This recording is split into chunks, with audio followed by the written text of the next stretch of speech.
Hello friends. Did you know nearly 80% of those who watch my videos aren't subscribed? If you enjoy these stories, please hit that subscribe button and leave a like. It really helps. Thank you for being here. By the way, where are you watching from? Let me know in the comments.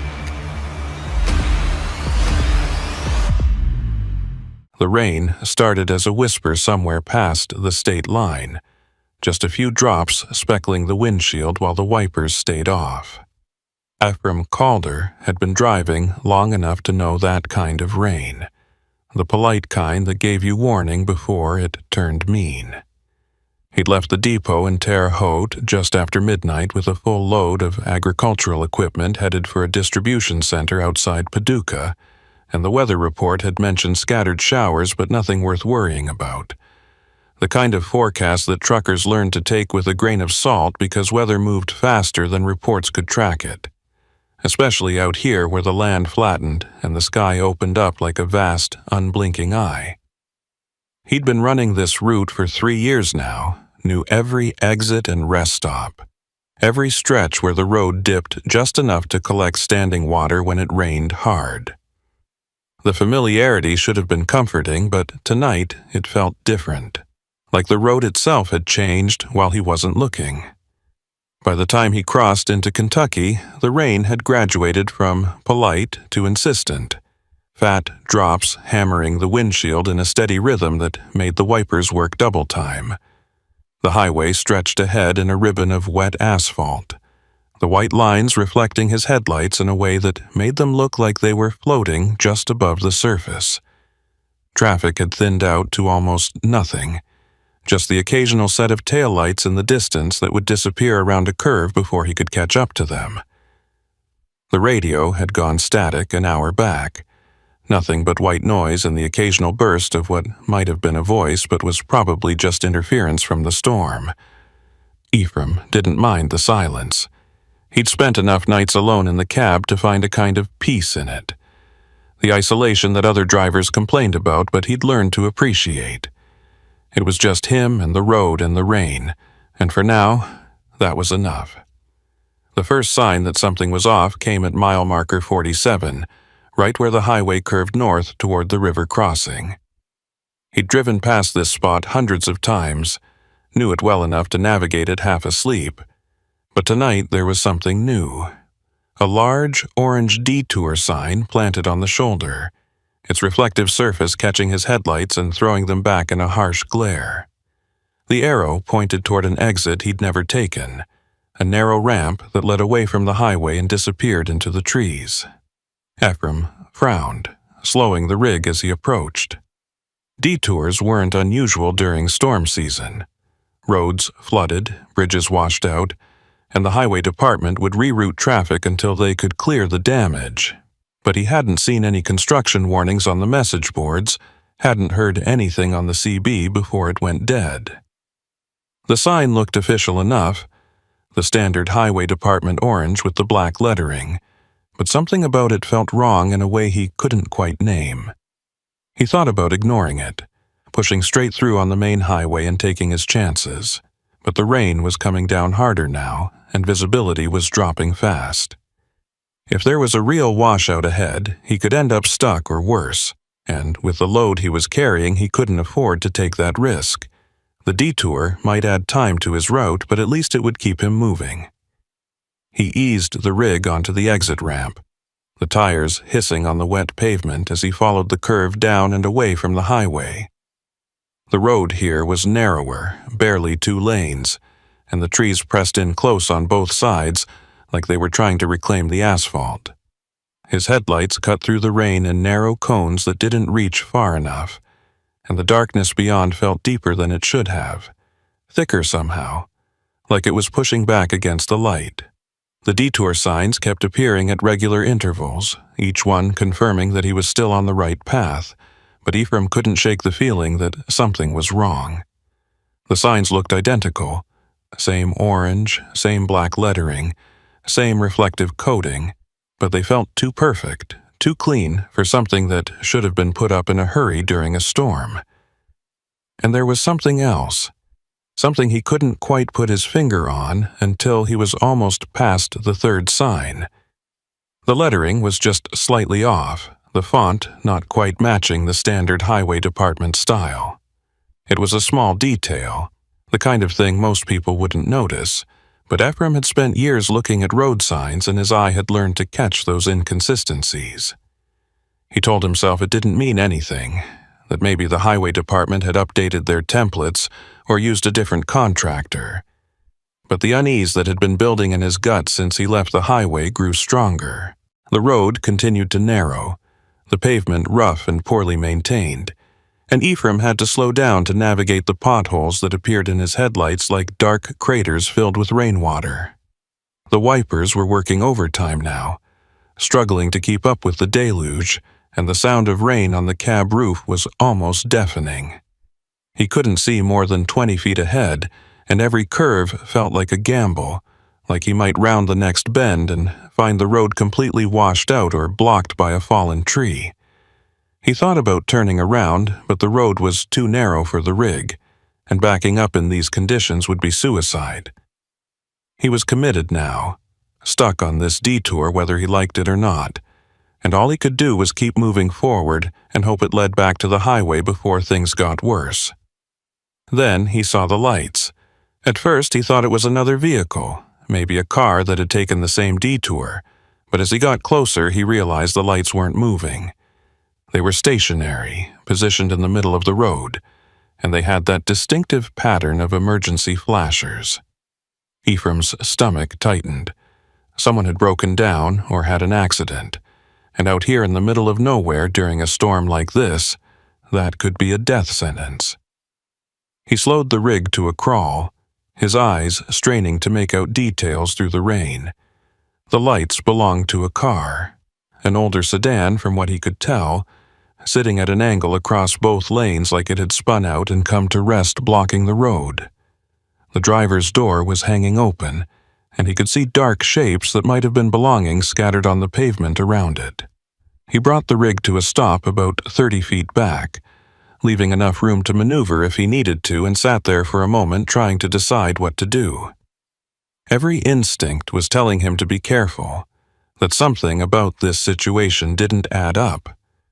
The car looked wrong somehow, staged, like it had been positioned there deliberately rather than spinning out naturally.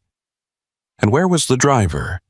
If they'd gotten out to look for help, they should have been visible in his headlights, or at least left some kind of trail, but there was nothing. Just the car and the rain and the darkness pressing in from all sides. Ephraim reached for the CB radio out of habit before remembering it was still dead. Nothing but static. His cell phone showed no signal, not surprising given how far off the main highway they were and how thick the storm had gotten. He made his decision. He couldn't just sit here. If someone was hurt, they might need help, and leaving them out in this weather would be as good as killing them himself. He grabbed his flashlight from the console and his rain slicker from behind the seat, then pushed open the door and stepped down into the storm. The rain hit him like a physical force, cold and hard, soaking through his clothes almost instantly despite the slicker. The sound was overwhelming, a constant roar that drowned out everything else, and he had to squint just to see a few feet in front of him. He made his way toward the car, his boots splashing through puddles that had already formed on the cracked pavement, the flashlight beam cutting through the rain in a weak cone that barely illuminated anything. As he got closer to the car, he could see more details. The vehicle was old, probably from the early 90s, with rust eating through the wheel wells and a cracked taillight held together with duct tape. The license plate was so covered in mud he couldn't read it, and the open driver's door was swinging slightly in the wind, the hinges creaking in a way that made his skin crawl. He swept the flashlight across the interior, but it was empty. No driver, no passengers, no sign that anyone had been in it recently except for a duffel bag on the back seat and what looked like fast food wrappers on the floor. The keys were still in the ignition, and when he leaned in closer he could see that the gas gauge was reading full. A car with a full tank didn't just break down in the middle of the road. and a driver didn't abandon a running vehicle with the keys still in it unless something was seriously wrong. Ephraim straightened up, his unease crystallizing into something sharper. This wasn't an accident. This was a setup. The realization hit him with the force of the rain, and suddenly all the pieces clicked into place. The detour signs that looked just slightly wrong, the narrow road that seemed designed to funnel traffic into a specific path, and now this conveniently placed breakdown blocking the only way forward. Someone had gone to a lot of trouble to create this situation, and that meant they were still around somewhere, watching and waiting for whoever came along. His hand tightened on the flashlight and he took a step back toward the rig, his eyes scanning the darkness on either side of the road. The trees were too thick to see into, the rain too heavy to make out any movement, but he could feel it now, that prickling sensation on the back of his neck that told him he wasn't alone. He was halfway back to the cab when he heard the engine.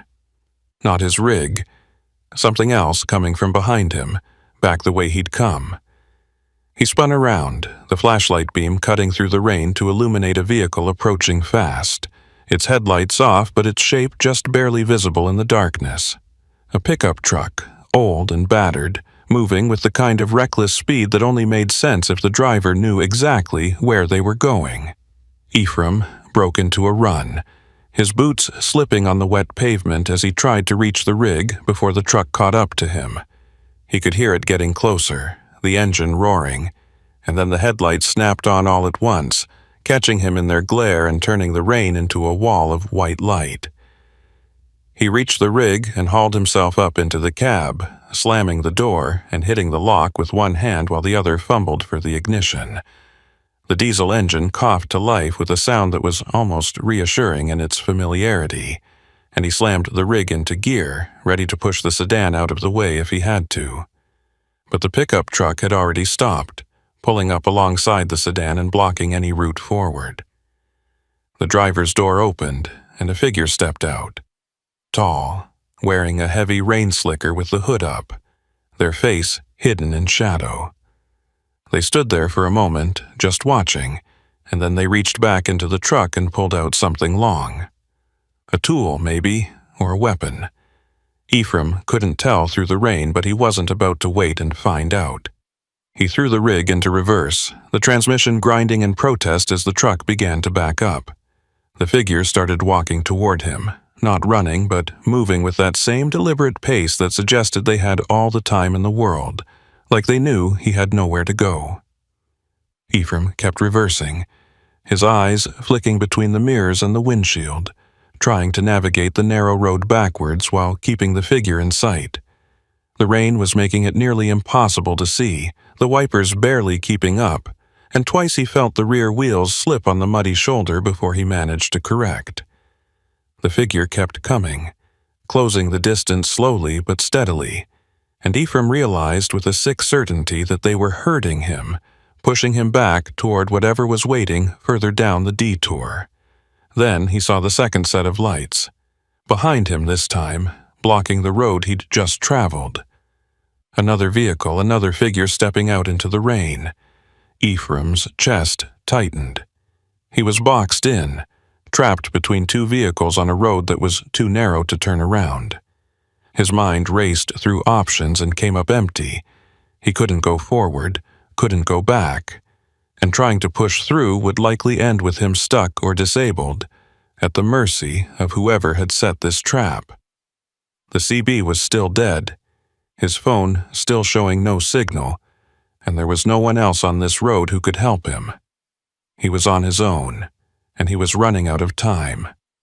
The figure from the pickup had reached the front of his rig now, standing just outside the range of his headlights, and Ephraim could see what they were holding. A tire iron, long and heavy, the kind of thing that could punch through a windshield or cave in a skull if used with enough force. The figure tilted their head, studying the rig like they were deciding the best way to get inside, and then they started walking along the driver's side, tapping the tire iron against the trailer as they went. The sound was rhythmic, almost casual, metal on metal cutting through the roar of the rain. Ephraim's hand moved to the door lock, making sure it was secure, and he reached under the seat for the steel pry bar he kept there for emergencies. It wasn't much against a tire iron, but it was better than nothing. The figure reached the driver's door and stopped. For a long moment, they just stood there, close enough that Ephraim could see the water running off their slicker, could see the shape of their jaw beneath the hood. And then they raised the tire iron and brought it down hard against the window. The glass held, spiderwebbing from the impact but not breaking, and Ephraim flinched back even though he'd been expecting it. The figure hit the window again and again, each impact sending new cracks racing across the glass. It was only a matter of time before it gave way, and then there would be nothing between Ephraim and whatever they had planned for him. He gripped the pry bar tighter, his knuckles white, his heart hammering against his ribs so hard it felt like it might break through. The glass shattered on the fourth hit, exploding inward in a shower of fragments that caught the light from the dashboard and glittered like ice. The figure reached through the gap, their hand fumbling for the door handle, and Ephraim swung the pry bar with everything he had. It connected with the solid impact that he felt all the way up his arm, and the figure jerked back with a sound that might have been a curse or a grunt of pain. Ephraim didn't wait to see if he'd done any real damage. He threw open the passenger door and dropped out into the rain, landing hard on the pavement and rolling to absorb the impact. His shoulders screamed in protest, but he forced himself to his feet and started running, not toward the road but into the trees, crashing through the underbrush with the rain hammering down and the darkness swallowing him whole. Behind him he could hear shouting, voices cutting through the storm, and then the sound of engines revving. They were coming after him, and they had vehicles while he was on foot in terrain he didn't know. But the trees were thick here, the undergrowth heavy enough to slow them down, and if he could just get far enough away, he might be able to circle back to the highway, or find somewhere to hide until morning. His lungs were burning, his legs pumping, and every breath tasted like rain and panic. He didn't know how long he ran. It could have been minutes or hours. Time losing all meaning in the darkness. But eventually he had to stop, his body refusing to go any further. He collapsed behind a fallen log, gasping for air, the rain running down his face and mixing with what might have been tears or might have been just more water. He couldn't tell anymore. He stayed there for what felt like forever, listening for any sound of pursuit, but all he could hear was the rain and his own ragged breathing. The voices had faded, or maybe they'd given up, or maybe they were just waiting for him to make a mistake. His clothes were soaked through, his skin numb with cold, and he knew he couldn't stay here much longer. Hypothermia would kill him just as surely as whatever those people had planned, and at least if he kept moving, he had a chance. He forced himself to his feet, using the log for support, and tried to get his bearings. The rain made it impossible to see more than a few feet in any direction, but somewhere to his right he thought he could see a faint glow that might have been lights. The highway, maybe, or a house, or another trap. He had no way to know, but he had to take the chance. He started moving again, slower this time, picking his way through the undergrowth with his hands outstretched to avoid walking into trees. The glow grew brighter as he got closer, resolving into actual lights, not the harsh white of headlights but the warmer yellow of floodlights, the kind you'd see at a business or a way station. He approached cautiously, staying low, until he could make out the shape of a building through the rain. It was small, single-story, with a covered awning out front and what looked like gas pumps underneath. A truck stop, abandoned by the look of it, but the light suggested someone was still using it for something. He could see vehicles parked around back, several pickups and a van, and his stomach dropped as he recognized one of them. The same pickup that had blocked the road, that had trapped him against the sedan. He was about to back away, to disappear into the trees and find another route, when he heard the sound of a door opening. He froze, pressing himself against the trunk of a pine tree, and watched as a figure emerged from the building. They were wearing a rain slicker like the others, but this one was different. Official-looking, with reflective stripes across the shoulders and back. The figure crossed to one of the pickups and pulled something from the bed, and in the brief moment when they passed through the light, Ephraim saw their face clearly. It was a man, middle-aged, with a weathered face, and the kind of build that came from years of hard work. And he was wearing a uniform underneath the slicker, the kind that highway patrol or county sheriffs wore. Ephraim's blood ran cold. This wasn't just some random group of criminals working the detour for whatever they could steal from stranded motorists. This was organized, official, with law enforcement involved either directly or through someone turning a blind eye. And that meant there was no help coming, no rescue, no one he could turn to who wouldn't be part of the same system that had set this trap in the first place. He was truly on his own, and the rain kept falling, and somewhere in the darkness behind him were people who wanted him dead or worse, and he had nowhere left to run. Ephraim stayed behind the pine tree for what felt like hours, but was probably only minutes, his breath coming in shallow gasps that he tried to keep quiet despite the roar of the rain. The man in the uniform, and it was definitely a uniform now that he could see it clearly, the kind of dark blue with county patches that marked Sheriff's Department, was loading something into the pickup truck bed, working with the efficient movements of someone who'd done this many times before. Ephraim couldn't make out what exactly was being transferred, but the shapes looked like containers, maybe jerry cans or storage boxes, the kind of thing you'd use if you were running an operation that needed to be mobile and leave no trace. His mind was racing, trying to make sense of it all, trying to reconcile what he was seeing with what he thought he knew about how the world worked. But the pieces wouldn't fit together in any way that made him feel safer. The rain had soaked through every layer of clothing he had, and his teeth were starting to chatter despite his efforts to stay still and silent. The cold was getting worse, that bone-deep chill that came from being wet and exposed for too long, and he knew he couldn't stay here much longer without risking serious trouble. But moving meant risk too. One wrong step, one snapped branch or splash in a puddle, and they'd know exactly where he was. The truck stop had maybe 4 or 5 vehicles parked around it that he could see, which meant at least that many people inside or nearby, and all of them were working together in whatever this operation was. The odds weren't in his favor, not by a long shot, but staying in the woods and waiting for hypothermia to set in wasn't much of an alternative either. He was trying to decide on his next move when the door to the truck stop opened again, and 2 more figures emerged. One was another man in a rain slicker, this one without any visible uniform underneath, and the other was someone Ephraim recognized with a jolt that felt like ice water in his veins. It was the figure who'd smashed his window, the one he'd hit with the pry bar, and they were moving fine. No limp, no sign of injury, which meant his swing either hadn't connected as solidly as he'd thought, or they were tougher than they looked.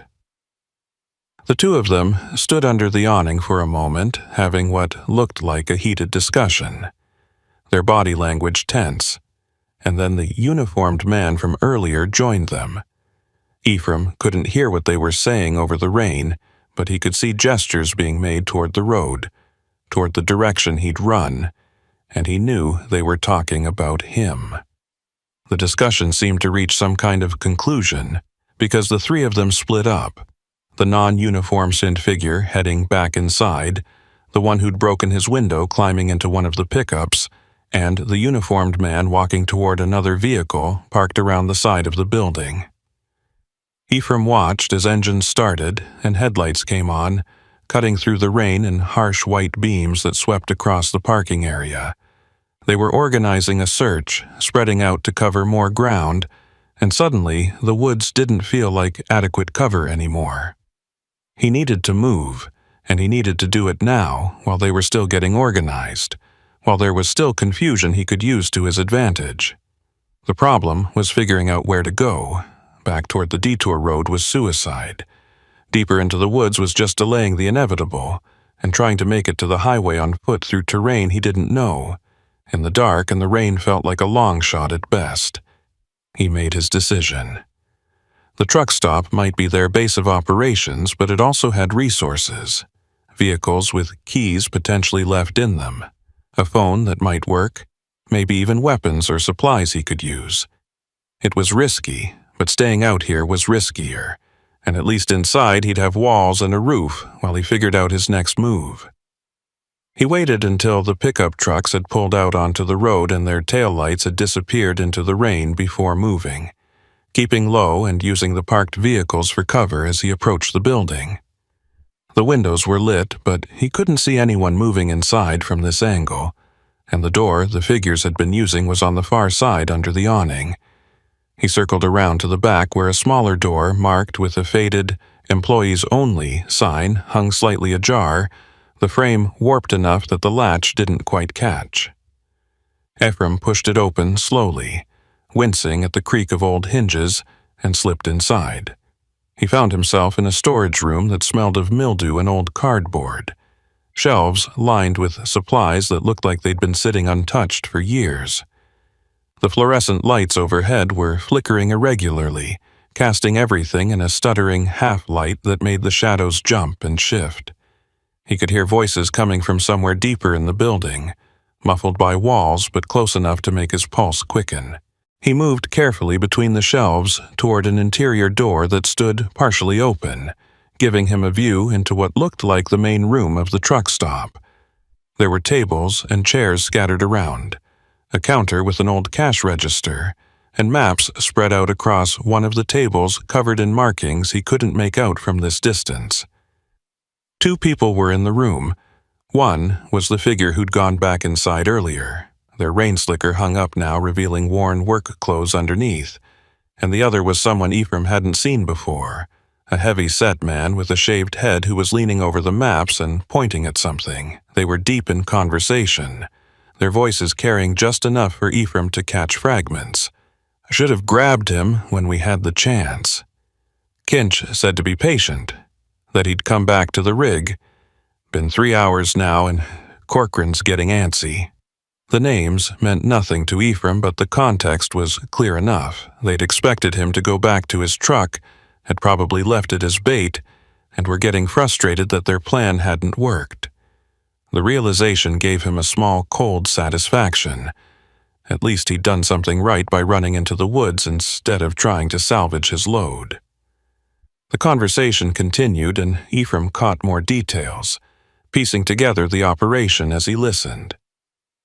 Kinch was apparently the one running things, the man with the tow truck who'd set up the detour system to funnel commercial vehicles onto isolated roads where they could be hijacked.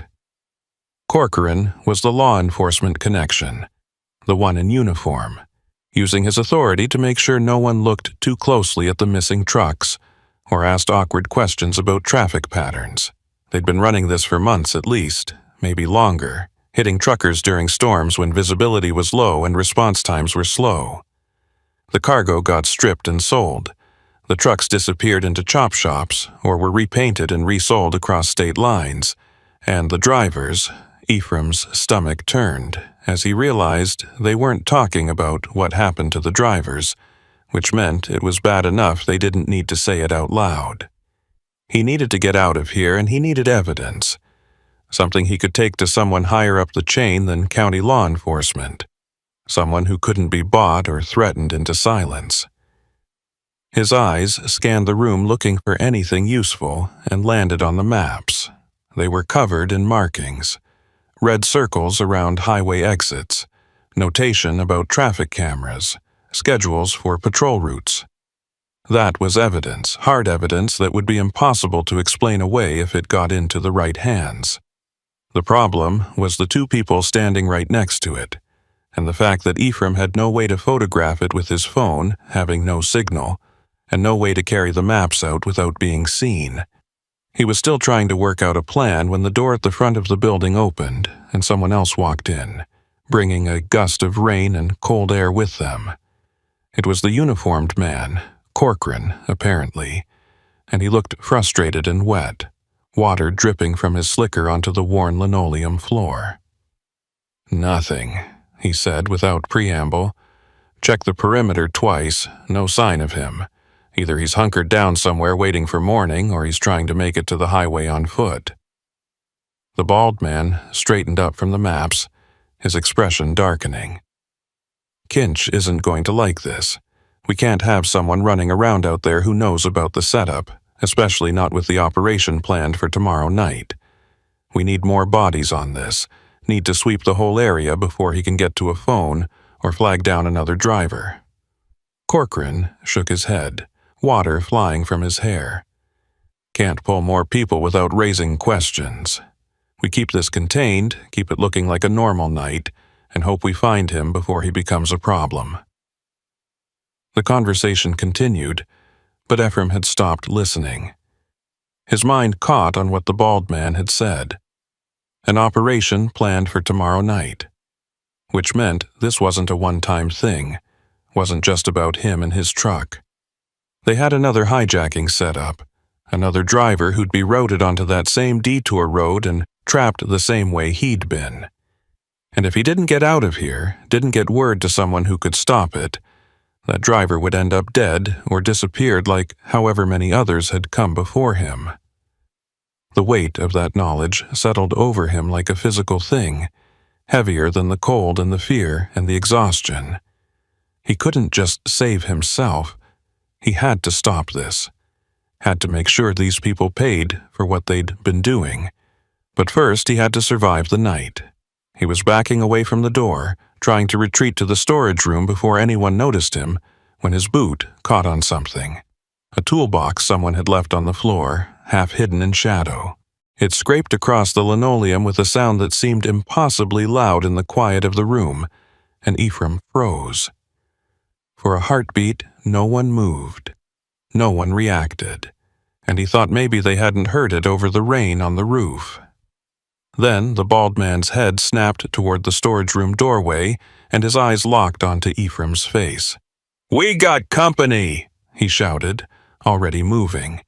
And Ephraim ran. He crashed back through the storage room, knocking over shelves in his wake to slow pursuit, and hit the back door at full speed. The rain was a shock after the relative warmth inside, but he didn't slow down. Couldn't afford to. Just kept running toward the tree line with shouts echoing behind him. He heard the door bang open, heard boots pounding on wet pavement, and then something whistled past his head close enough that he felt the displacement of air. They were shooting at him.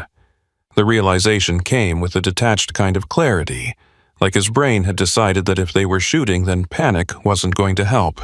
He just needed to move faster and make himself a harder target. He zigzagged as he ran, using the parked vehicles for cover, and made it to the trees just as another shot kicked up mud a few feet to his left.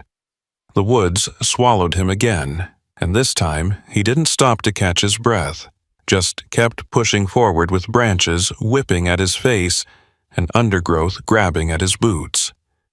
Behind him, he could hear them crashing through the forest, could see flashlight beams cutting through the rain and the darkness, and he knew they were tracking him by sound because there was no way they could see him in this. He tried to move more quietly, but speed seemed more important than stealth, and his lungs were burning and his legs felt like lead, but he forced himself to keep going. The rain was his enemy now instead of his ally.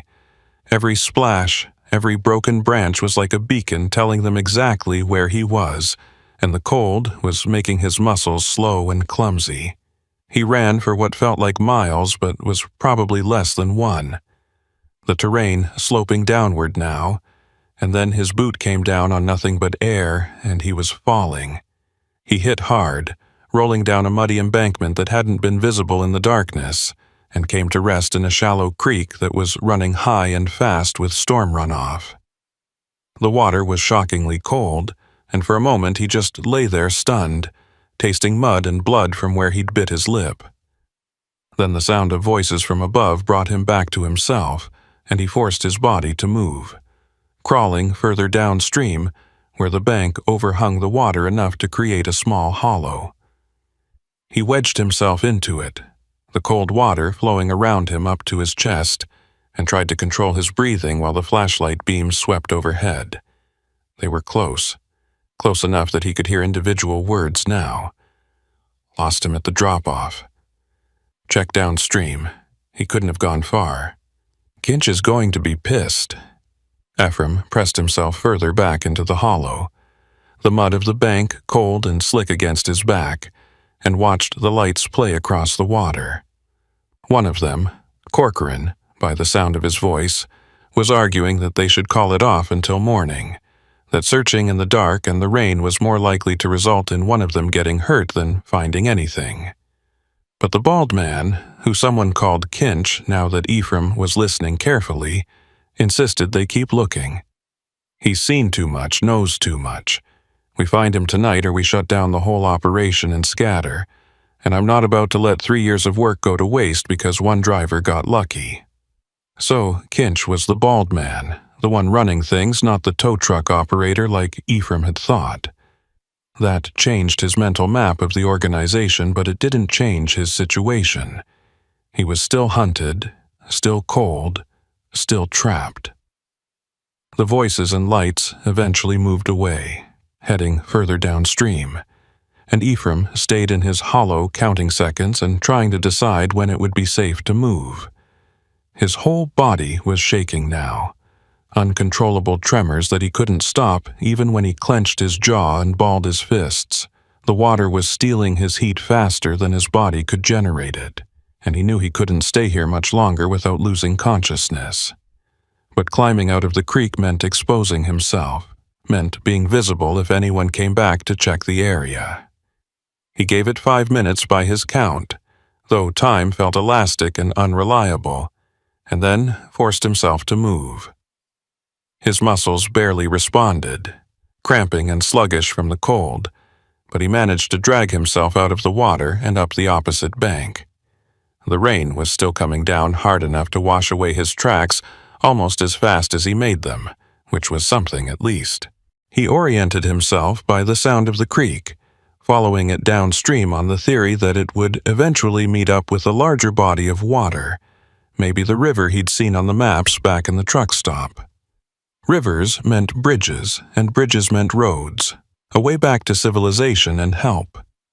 It was a thin hope, but it was all he had.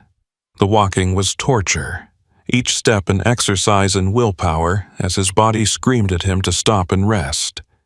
His wet clothes chafed against skin that was probably approaching hypothermic, and his vision kept trying to narrow into a tunnel that blocked out everything except the ground directly in front of him. He knew those were warning signs, knew he was in serious trouble, but there was nothing he could do except keep moving and hope he found shelter or help before his body gave out completely. The creek led him through terrain that got progressively rougher, the forest giving way to rocky outcrops and steep slopes that he had to navigate carefully to avoid another fall. Time lost all meaning. He might have been walking for 20 minutes or 2 hours. He couldn't tell anymore. Then he saw lights ahead, not flashlights but steady lights, the kind that came from buildings or street lamps. He forced himself to move faster, hope giving him a burst of energy that his body drew from reserves he didn't know he had. As he got closer, the lights resolved into shapes. A small building, maybe a ranger station or maintenance shed, and beyond it, the dark line of a road. Not the detour road with its false signs and waiting ambush, but a real road, wider and better maintained, with the kind of drainage ditches and guardrails that marked proper highway department work. He'd made it out, had managed to circle back to somewhere near the main highway, and the relief was so intense it almost dropped him to his knees. The building was dark despite the exterior lights, and when Ephraim tried the door it was locked. A sign identified it as a highway maintenance depot, unstaffed at night, which meant no help but also no danger. There was an awning that provided some shelter from the rain, and Ephraim collapsed under it, his back against the wall, and just focused on breathing for a while. His phone was ruined, waterlogged beyond any hope of function, but the road meant traffic would eventually come by. All he had to do was wait for morning, flag down a passing vehicle that wasn't part of Kinch's operation, and get to someone who could help. The state police, maybe, or the FBI if the corruption went deep enough in the local department. He had information they needed, had seen faces and heard names and knew about the operation planned for tomorrow night. He must have dozed off because the next thing he knew it was lighter. The rain reduced to a drizzle, and the sky that pre-dawn gray that meant sunrise wasn't far off. He was still cold, still soaked through, but alive and relatively safe for the moment. The road in front of the maintenance depot was empty, but as he watched, a vehicle appeared in the distance, headlights cutting through the morning mist. Ephraim pushed himself to his feet, his muscles protesting, and moved toward the road edge to flag it down. The vehicle got closer, and he could see it was a truck, a big rig like his own, and hope surged again. Another trucker would understand, would help, would get him to safety. The truck began to slow as it approached, and Ephraim stepped further into the road, waving his arms. Then the truck pulled to a stop, and the driver's door opened, and Ephraim's blood turned to ice. The man climbing down from the cab was wearing a rain slicker, and a familiar face was visible beneath the hood. It was Corcoran, the highway patrol sergeant, and he was smiling in a way that didn't reach his eyes. "Well now," Corcoran said, his hand resting casually on his belt near where a service weapon would be holstered. "Looks like we found our lost driver after all. Kinch is going to be so pleased."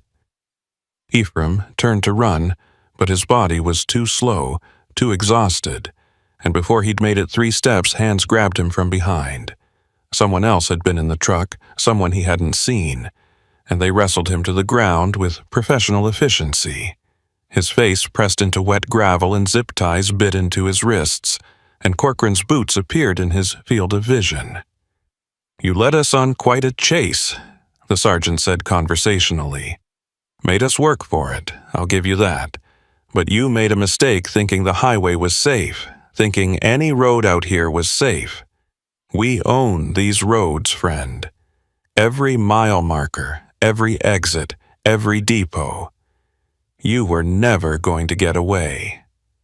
They hauled Ephraim to his feet and started walking him toward the truck, and he realized with a sick certainty that he'd been herded again, that even his escape had been controlled and guided to bring him to exactly where they wanted him. The truck's trailer was open, empty except for some tie-down straps and a dark stain on the floor that might have been oil or might have been something else. Corcoran climbed up first and reached down to pull Ephraim up after him, and the last thing Ephraim saw before they pushed him into the darkness was the road stretching away into the mist, empty and indifferent to his fate. The trailer doors slammed shut and locked from the outside, and he was alone in the dark with the sound of the engine starting up and the truck beginning to move, carrying him back toward mile marker 47 and whatever waited for him there. The darkness inside the trailer was absolute, the kind of black that pressed against your eyes and made you doubt whether they were open or closed. Ephraim could feel the truck moving beneath him, the vibration of the road through the metal floor, and every bump and turn sent him sliding across the slick surface until he managed to wedge himself into a corner where 2 walls met. His wrists were screaming from the zip ties cutting into them, pulled tight enough that his hands were starting to go numb, and the cold was still working its way through his body despite being out of the rain. The trailer smelled like diesel and rust, and something organic that had gone bad, and he tried not to think too hard about what that might be, or what it meant for the drivers who'd been here before him. He forced himself to focus on immediate problems, rather than spiraling into panic about what would happen when the truck stopped. The zip ties were industrial grade, the kind that wouldn't break no matter how much he twisted or pulled, but they were also the kind that had a weak point if you knew where to look. The locking mechanism was a one-way ratchet, designed to tighten but not loosen, and the only way to defeat it without cutting was to break the pawl that held it in place. Ephraim had seen a training video years ago about escaping restraints, One of those things the company made you watch after a hijacking incident down in Texas, and he'd filed it away as interesting but probably useless information. Now he was grateful for every minute of that boring presentation as he worked his hands around, trying to get enough leverage to snap the mechanism. The technique required getting the ties positioned just right, and then applying sudden force in a specific direction, pulling outward while bringing your arms down hard like you were trying to do a lat pull-down at the gym.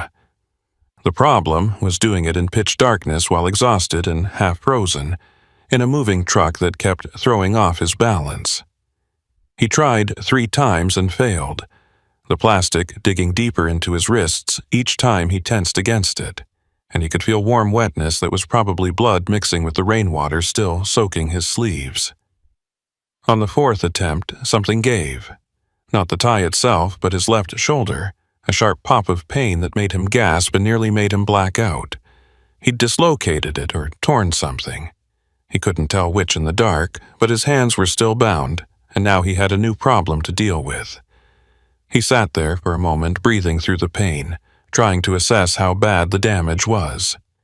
His left arm wasn't responding right, the shoulder joint feeling wrong in a way that made his stomach turn, but he could still move his fingers even if the motion sent fresh jolts of agony up his arm. He'd have to manage it, would have to push through and hope it held together long enough to matter.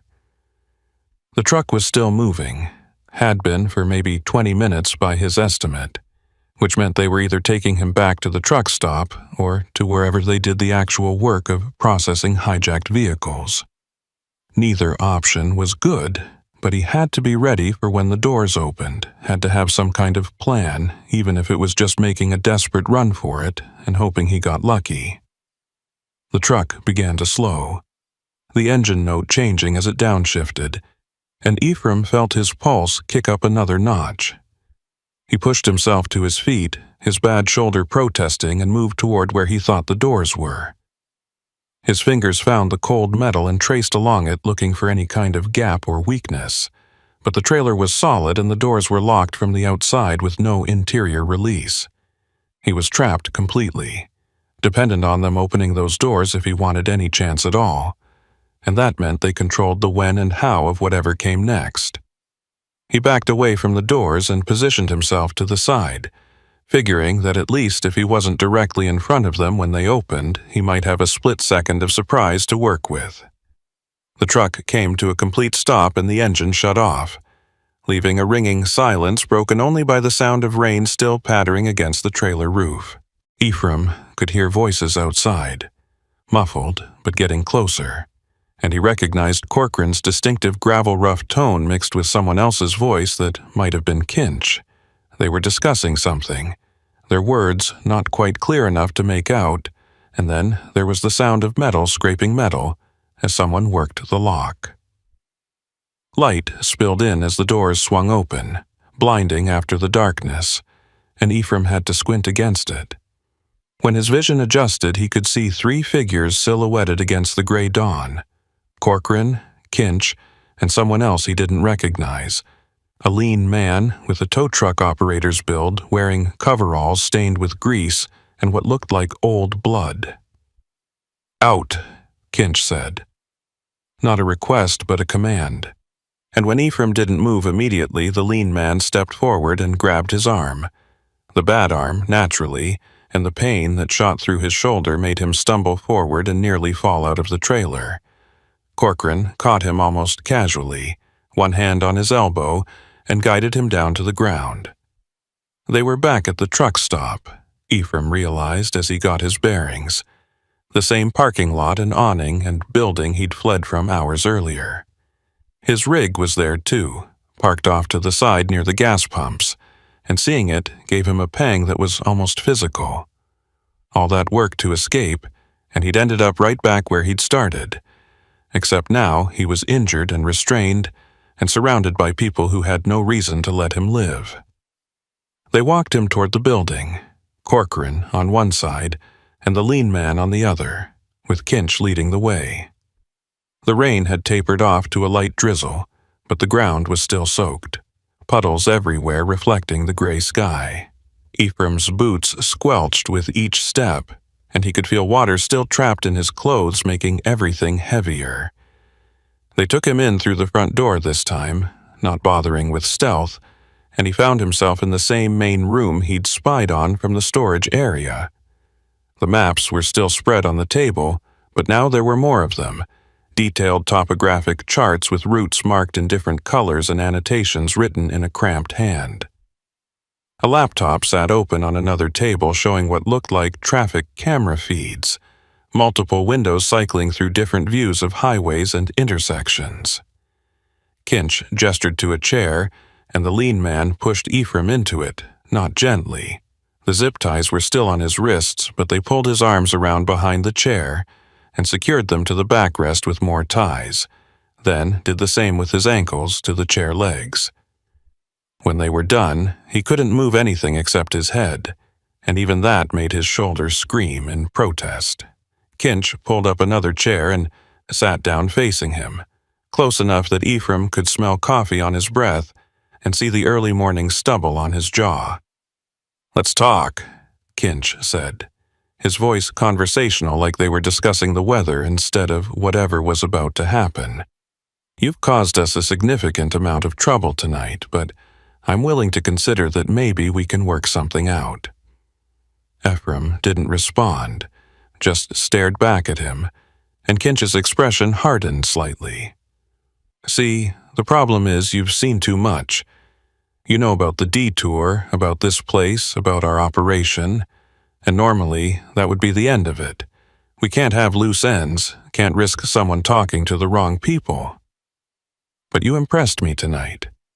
The way you handled yourself, the way you fought and ran and survived when most drivers would have folded. It takes a certain kind of person, someone with skills and instincts we could use."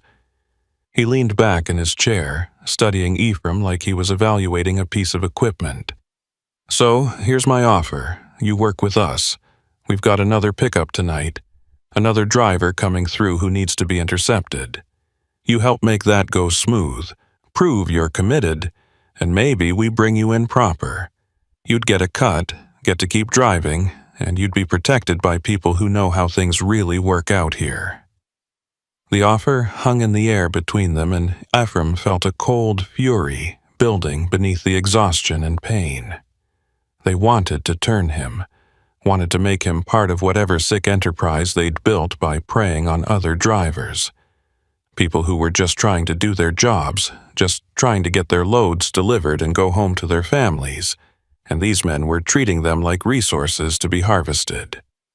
He thought about the dark stain on the trailer floor, thought about how many drivers had sat in this chair before him and been given the same offer, and wondered how many had taken it versus how many had refused and ended up disappeared. The silence stretched and Kinch's expression shifted from patient to annoyed.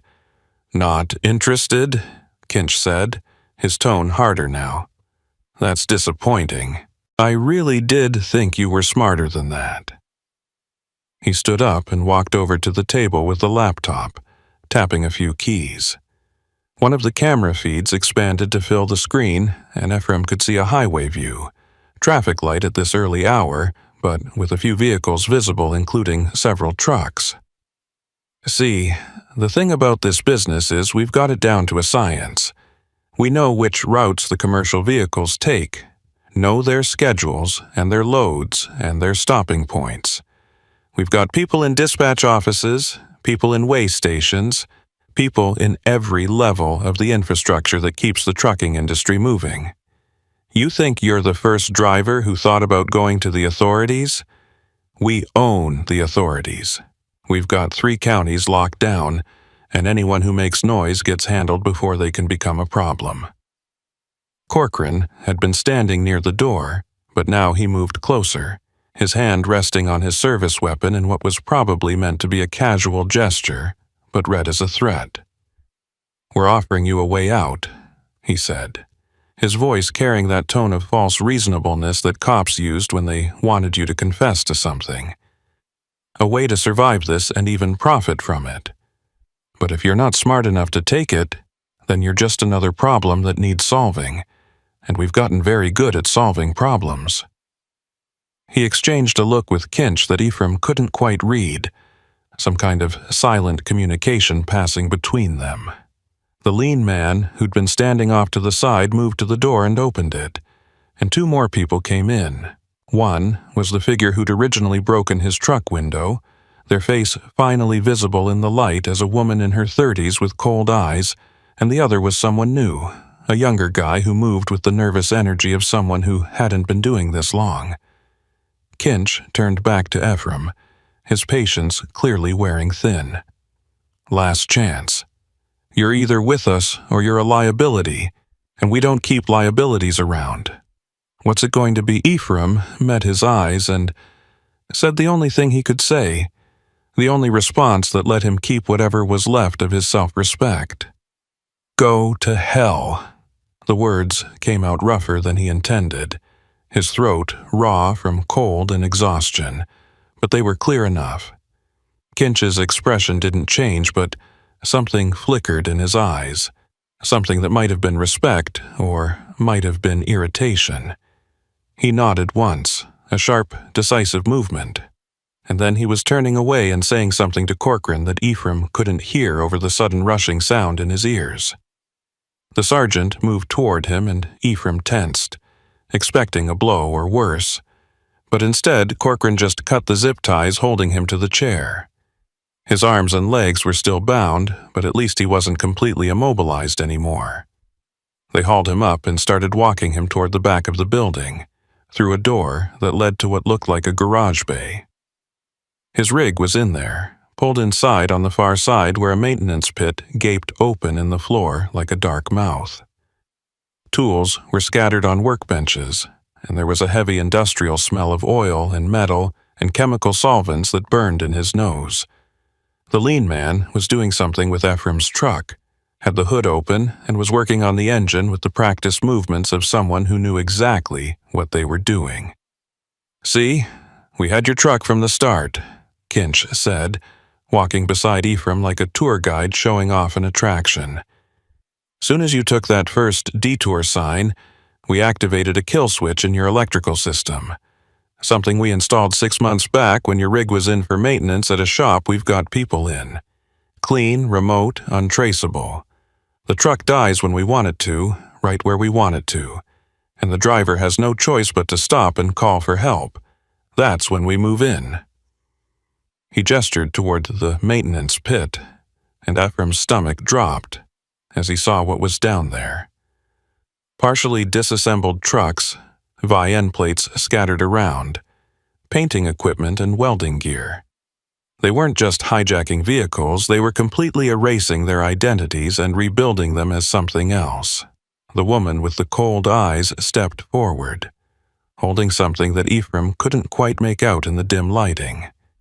"The problem with drivers," she said, her voice flat and emotionless, "is they always think they're going to be the exception.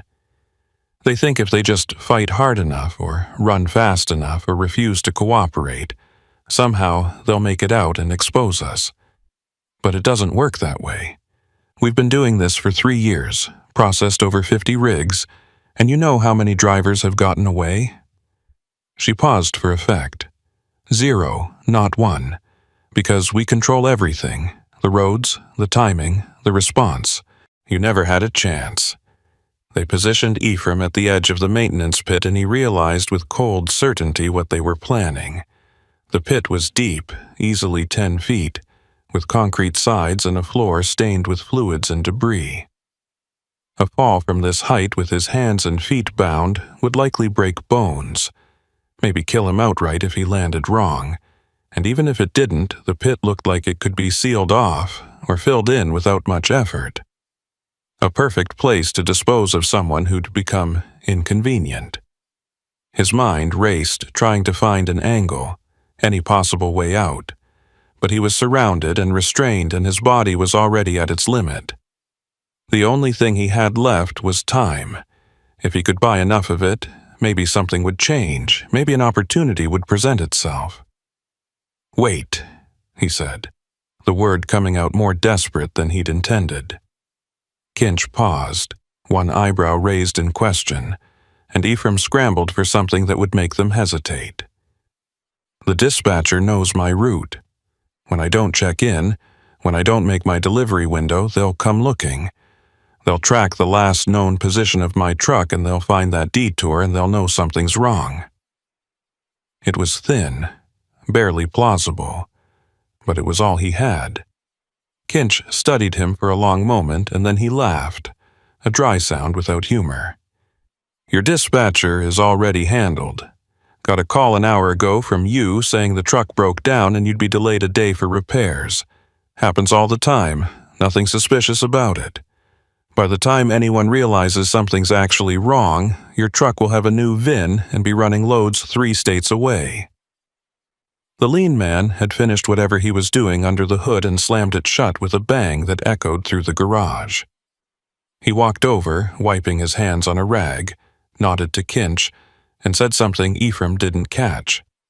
The pieces were falling into place now, the full scope of what they'd built becoming clear.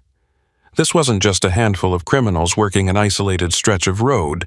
This was a network, coordinated and professional, with connections reaching into legitimate businesses and law enforcement and probably further than Ephraim could guess. They had systems and protocols and resources, and he was just one person with no backup and no way out. The futility of it threatened to overwhelm him, to make him just give up and accept whatever came next. But something stubborn in him refused to yield. Corcoran checked his watch and said something to Kinch about timing, about needing to get back on patrol before his shift supervisor started asking questions. They were wrapping up, getting ready to finish this so they could move on to the next phase of whatever operation they had planned. The woman moved behind Ephraim and he felt her hands on his back, ready to push. And he thought about his sister back in Indiana who'd probably never know what happened to him, about the delivery he'd been trying to make that would never arrive, about all the small ordinary pieces of a life that would just stop as if he'd never existed. And then, impossibly, he heard a sound that didn't belong, the distant wail of sirens getting closer.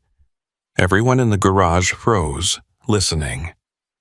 The sirens grew louder, multiple vehicles by the sound of it, and Kinch's expression shifted from confident to alarmed in the space of a heartbeat.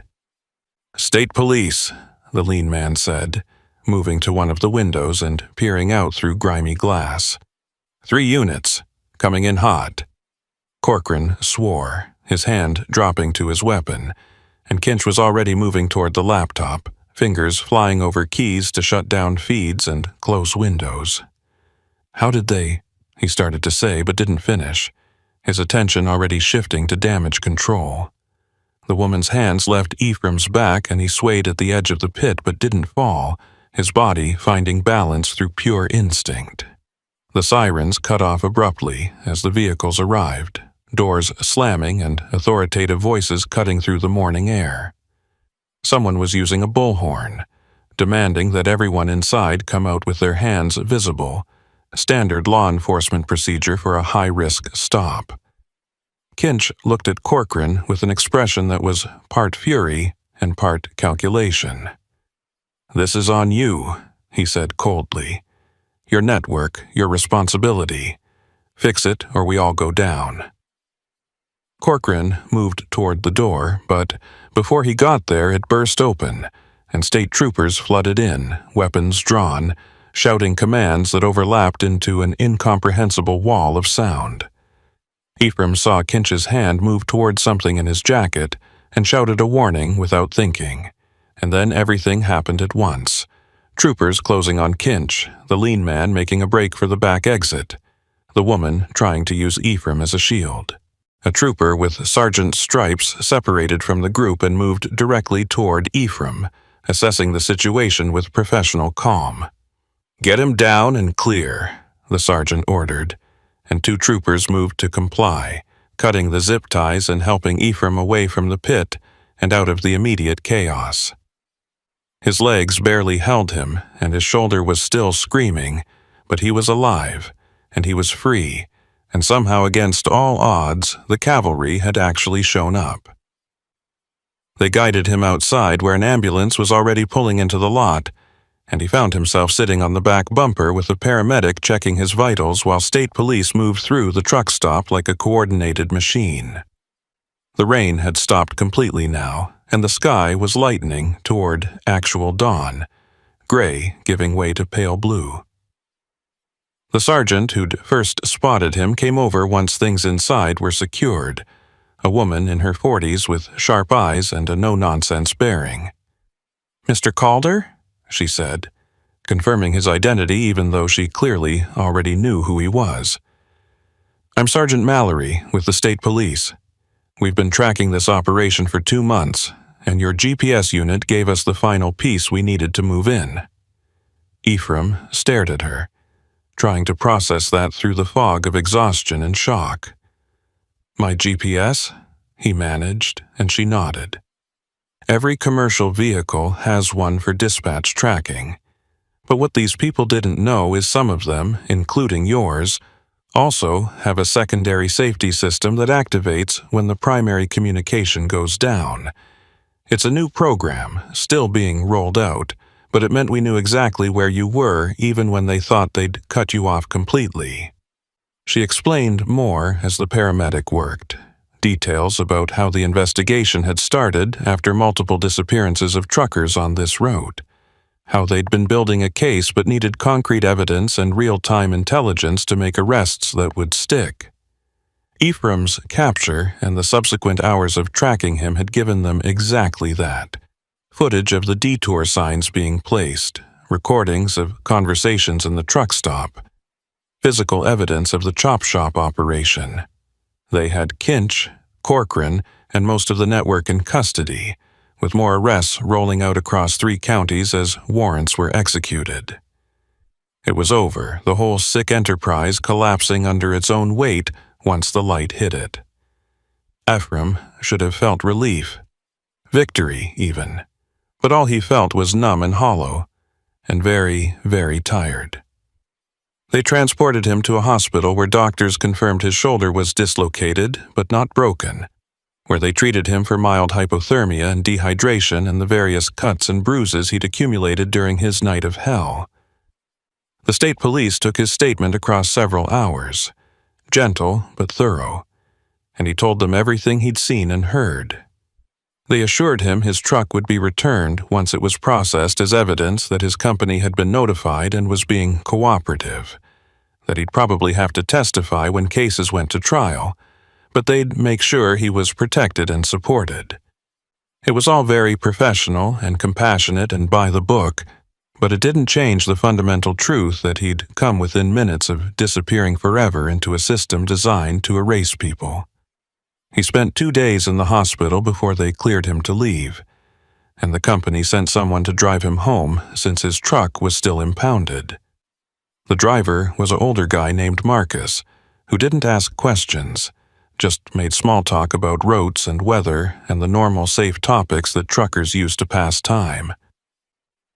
Ephraim stared out the window as they drove, watching the highway unroll ahead of them, and every detour sign they passed made his stomach clench. He knew intellectually that Kinch's operation was shut down, that the false signs had been removed and the roads were safe again, but the knowledge didn't help. Trust, once broken, couldn't just be repaired with facts and reassurance. 3 months passed before the company cleared Ephraim to drive again. The official reason was the shoulder injury. It had required physical therapy, and the doctors wanted to make sure he had full range of motion before he went back to handling a rig. But Ephraim knew the real reason was in the psych evaluations they'd made him take, the careful questions about sleep patterns and stress responses and whether he felt ready to be back on the road. He'd answered honestly enough, said what he thought they wanted to hear, and eventually they'd signed off on his return to active duty. What he hadn't told them was about the dreams, the ones where he was still running through dark woods with voices behind him, or the way his hands would shake whenever he saw orange construction signs, or how he'd started taking secondary routes that added hours to his trips just to avoid certain stretches of highway. His first run back was a short haul, just a day trip down to Louisville and back with a partial load of electronics. Easy money, familiar roads, the kind of route they gave to new drivers still learning the ropes. Ephraim understood the message. They were easing him back in, testing to see if he could handle it, and he was determined to prove he could. He did his pre-trip inspection with extra care, checking every system twice, and when he finally pulled out of the depot, the relief was almost overwhelming. This was what he knew, what he was good at, and getting back behind the wheel felt like reclaiming a piece of himself that Kinch and his people had tried to take away. The truck responded to his touch like it always had, the familiar vibration of the diesel engine and the weight of the load behind him grounding him in the present moment. The route took him south on Interstate 65, straight highway with good visibility and regular traffic. No detours, no isolated back roads, just the steady flow of commerce that was the lifeblood of the country. Ephraim kept the CB on, listening to other drivers chat about road conditions and fuel prices and the usual topics that filled the airwaves. The voices were comforting in their ordinariness, a reminder that most people on these roads were just trying to do their jobs, that what had happened to him was an aberration rather than the norm. He made good time, the weather holding clear and dry, and by early afternoon he was pulling into the distribution center in Louisville to drop his load. The receiving clerk was friendly and efficient. The paperwork went through without issues, and within an hour Ephraim was back on the road heading north empty. That's when the rain started. Just a few drops at first, nothing concerning, but by the time he was 30 miles out of Louisville it had developed into a steady downpour that reduced visibility and made the road surface slick. Ephraim's hands tightened on the wheel, and he felt his pulse quicken, that old familiar anxiety starting to build in his chest. He told himself it was just rain, that he'd driven through worse hundreds of times, that there was nothing to worry about. But his body wasn't listening to logic. His breathing was getting shallow, his vision narrowing, and he could feel sweat starting to bead on his forehead despite the cab being climate-controlled. He forced himself to focus on the basics, on the mechanical process of driving. Maintain speed, watch following distance, check mirrors, adjust wipers, break it down into small manageable pieces instead of thinking about the bigger picture. Mile marker 47 appeared ahead, and Ephraim's stomach dropped. He knew rationally that this wasn't the same stretch of road where it had happened, that 47 was just a number that appeared on highways all over the country, but the coincidence felt like the universe mocking him. He watched the marker pass, his eyes flicking to the shoulder looking for orange detour signs that he knew wouldn't be there. And then he was past it and nothing had happened. Just another mile marker on just another highway, meaningless and arbitrary. But his hands were shaking now, trembling against the wheel badly enough that he had to actively work to keep the truck steady in its lane. He needed to stop, needed to get himself under control before he became a danger to himself and everyone else on the road. There was a rest area coming up in 5 miles according to the signs, and Ephraim aimed for it like a drowning man swimming for shore. The rain was coming down harder now, the wipers working at full speed and barely keeping up, and every pair of headlights that appeared behind him in the mirrors made him tense. He knew it was irrational, knew that Kinch and Corcoran and the rest of them were in federal custody awaiting trial, but the knowledge didn't help. His brain had learned that highways were dangerous, that other vehicles were potential threats, and unlearning that wasn't something he could do through willpower alone. The rest area exit appeared and he took it carefully, the truck's tires hissing on wet pavement as he rolled into the parking area and found a spot away from the other vehicles. He shut off the engine and just sat there for a moment, hands still gripping the wheel, trying to get his breathing under control. The rain drummed on the cab roof in a steady rhythm that should have been soothing, but instead felt oppressive, like it was trying to trap him inside. He thought about the stories other drivers had told him after the news broke about the hijacking ring. How many close calls there'd been, how many times someone had almost taken a detour or stopped to help a stranded vehicle, but something had made them keep going. Luck, instinct, divine intervention, whatever you wanted to call it, it was the thin line between making it home and disappearing without a trace.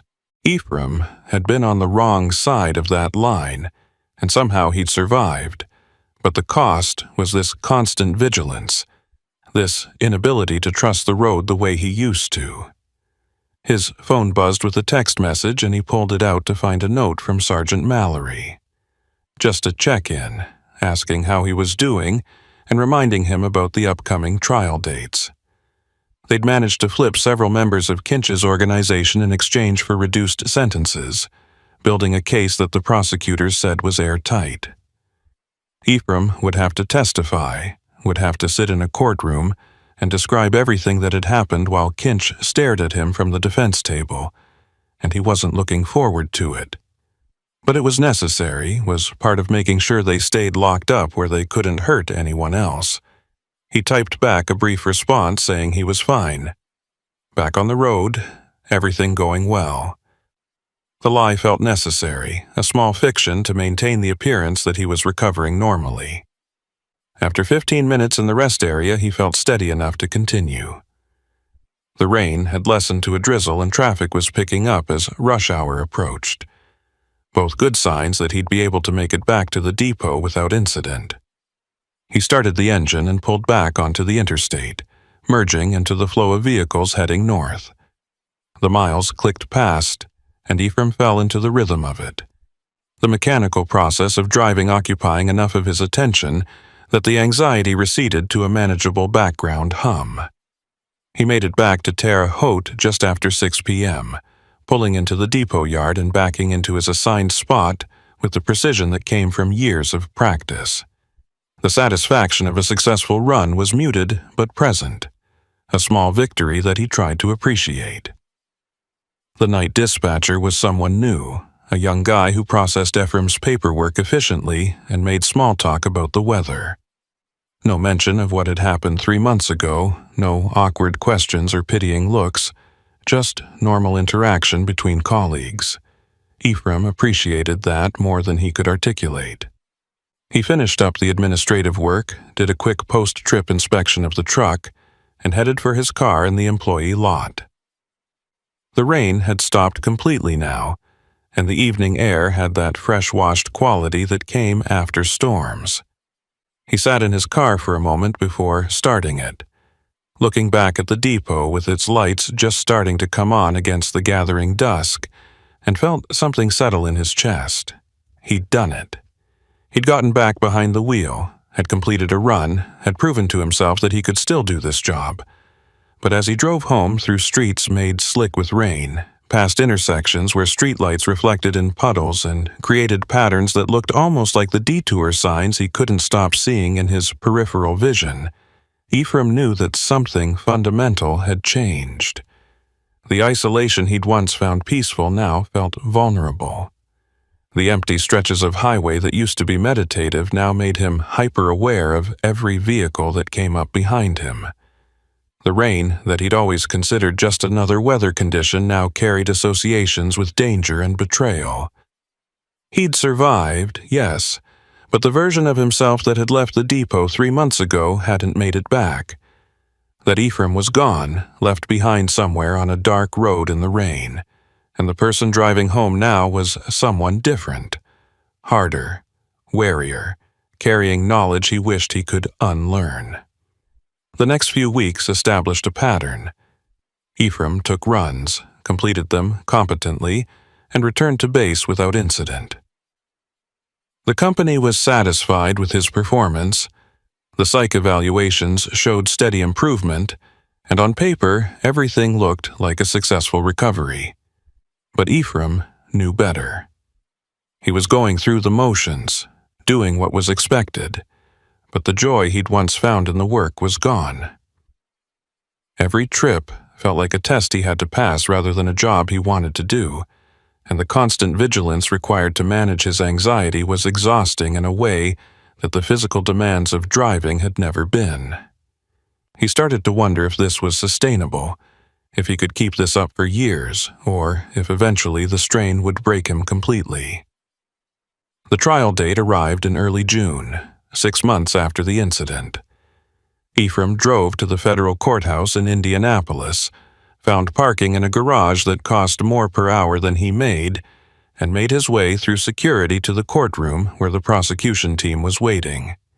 They'd prepped him extensively over the previous weeks, walking him through likely questions and cross-examination strategies, trying to prepare him for seeing Kinch and Corcoran and the others again.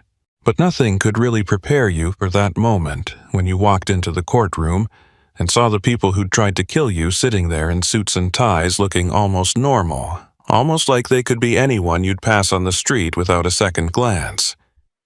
The testimony took most of the day. The prosecutor led him through his account methodically, establishing timeline and circumstances, pulling out the details that painted a clear picture of what the hijacking ring had been doing.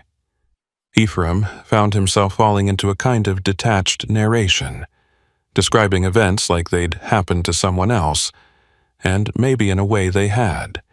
The defense attorneys cross-examined him aggressively, trying to poke holes in his memory and suggest that fear and darkness had made him misinterpret innocent actions, but Ephraim held firm. He knew what he'd seen, what he'd experienced, and no amount of legal maneuvering could change those facts.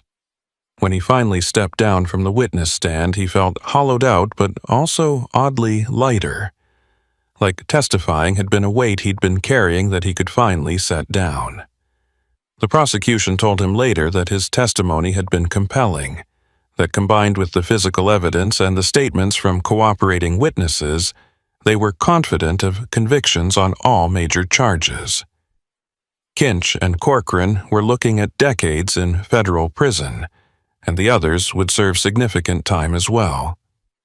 It was justice, as much as the system could provide, but it didn't undo what had happened. It didn't give Ephraim back the comfort he'd once felt on the road, didn't make the rain less threatening or the darkness less oppressive. Justice and healing weren't the same thing, he was learning, and you could have one without necessarily achieving the other. Summer turned to fall and Ephraim kept driving.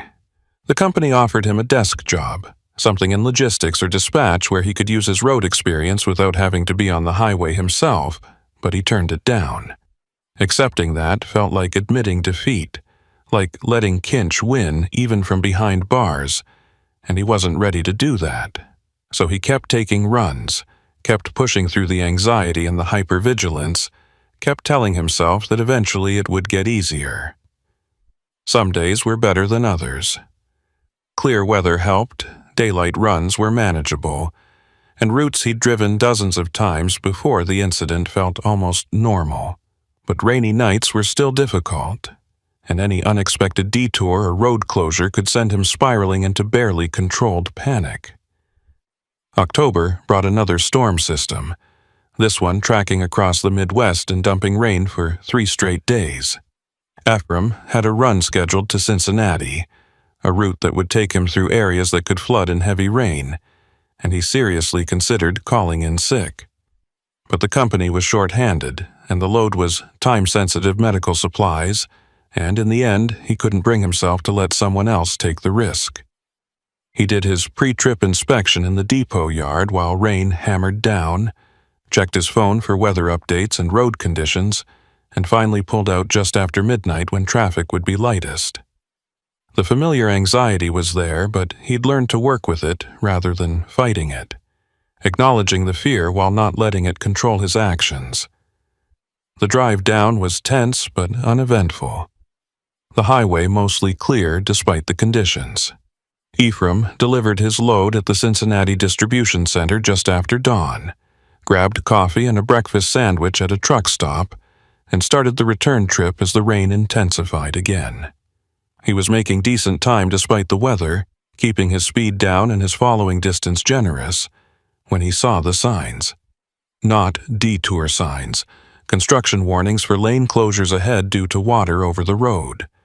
legitimate highway department signage with proper formatting and official markers, and he could see the flashing lights of actual road crew vehicles managing traffic up ahead.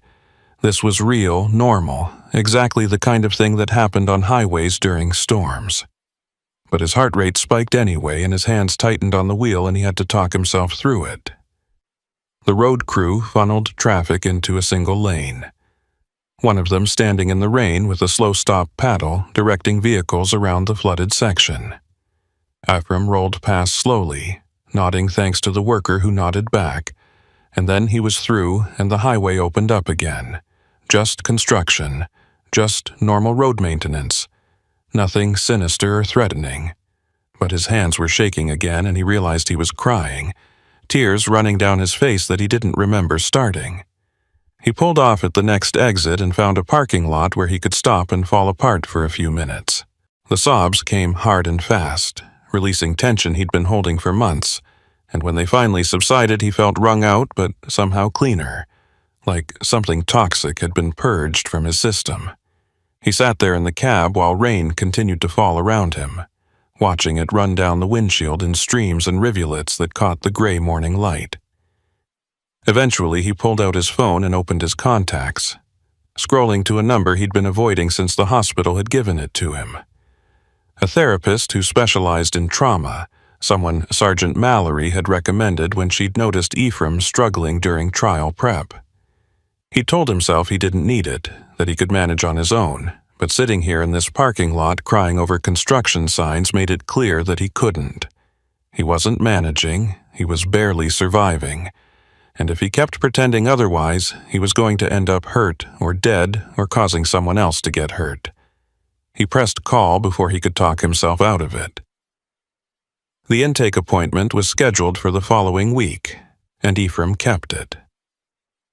The therapist was a middle-aged woman named Dr. Reeves, who listened without judgment as he described the incident and its aftermath, who helped him understand that what he was experiencing was normal given the circumstances, and who gave him tools for managing the anxiety when it threatened to overwhelm him. It wasn't a magic solution. Nothing was going to instantly make the trauma disappear, but it was a start. He began going regularly, working through the fear and the hypervigilance and the way his brain had learned to see threats everywhere, slowly rewiring those automatic responses into something more functional. Winter came, and with it, different challenges.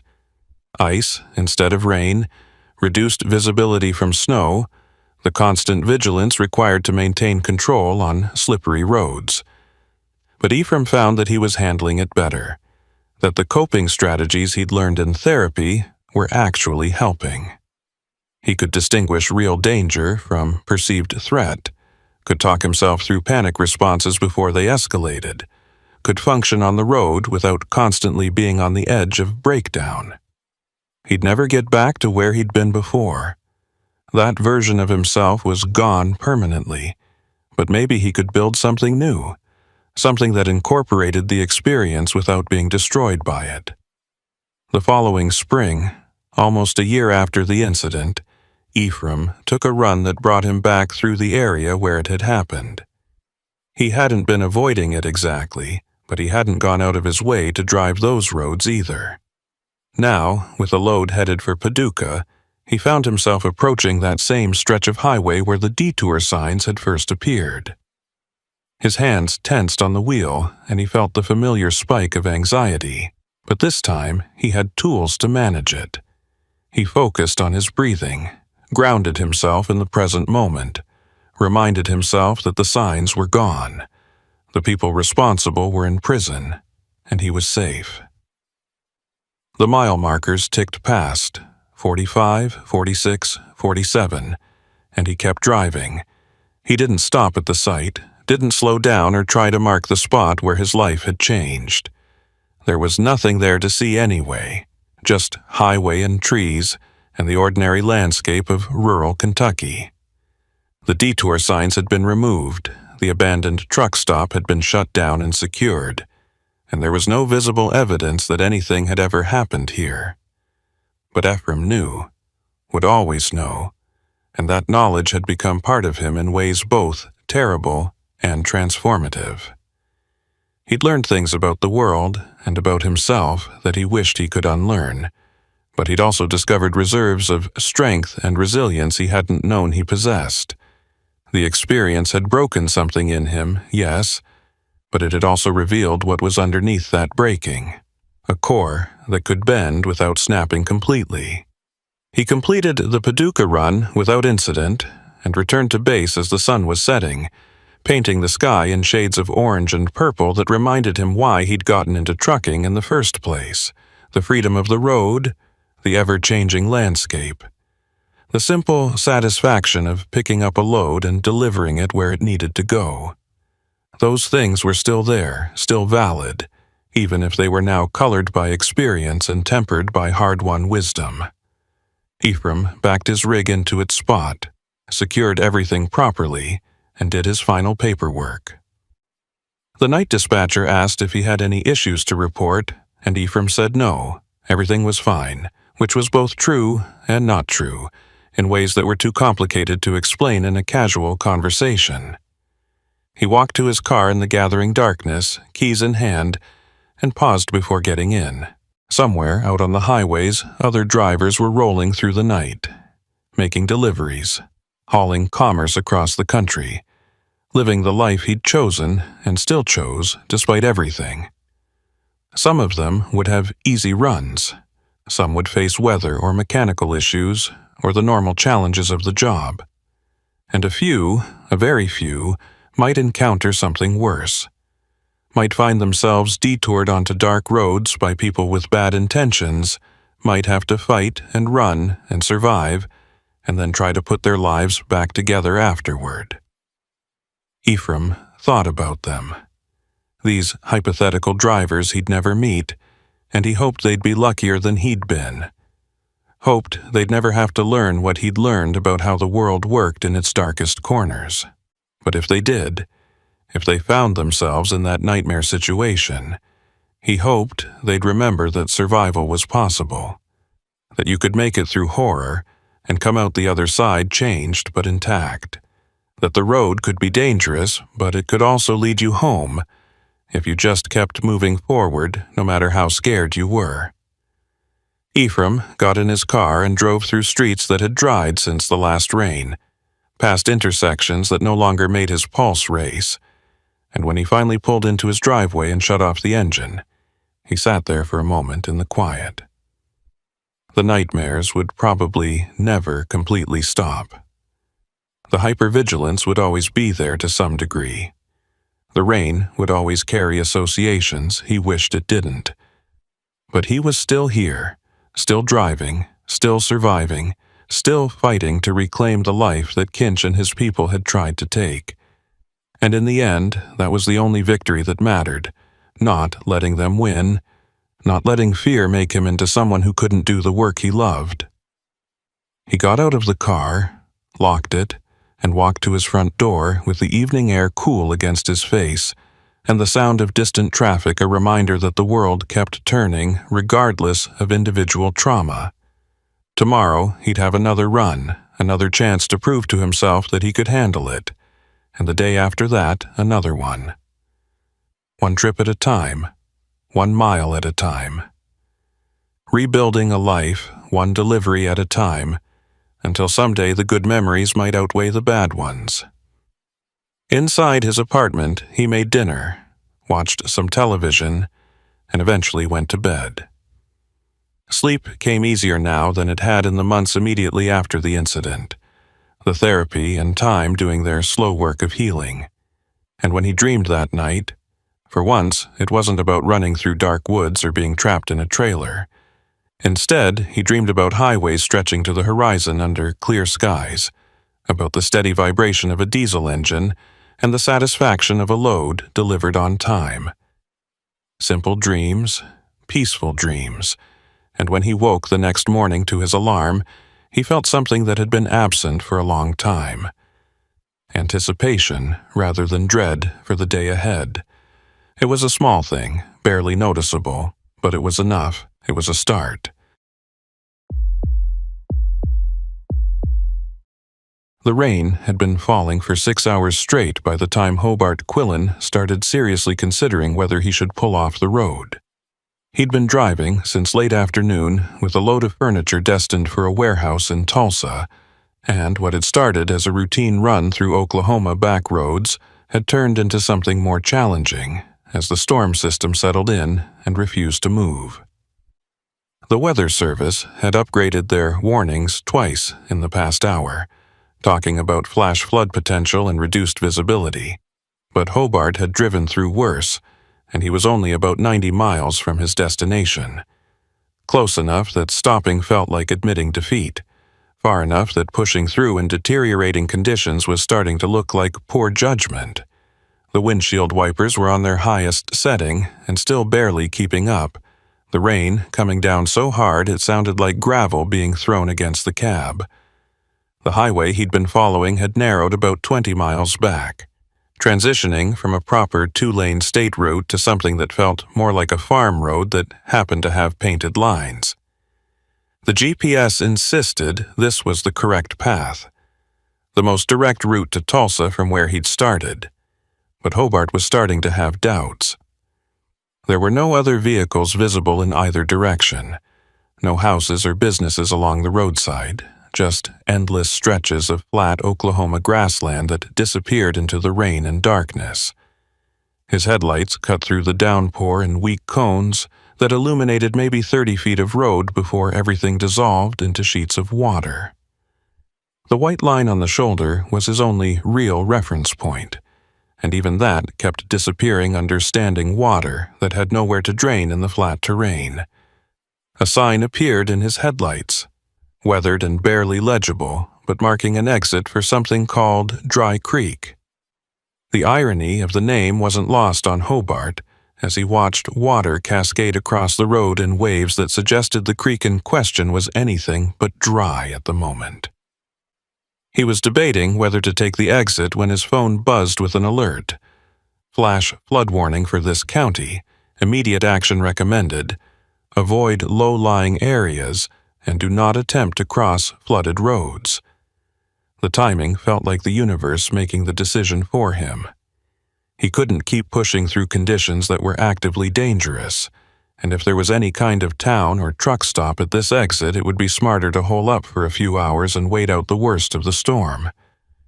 The furniture in his trailer wasn't perishable, and his delivery window had enough padding that a few hours' delay wouldn't cause problems. He took the exit, the ramp curving away from the highway and descending slightly into what felt like even heavier rain, if that was possible. The road here was in worse shape than the highway, pocked with potholes that had filled with water and created dark mirrors that reflected his headlights in disorienting patterns.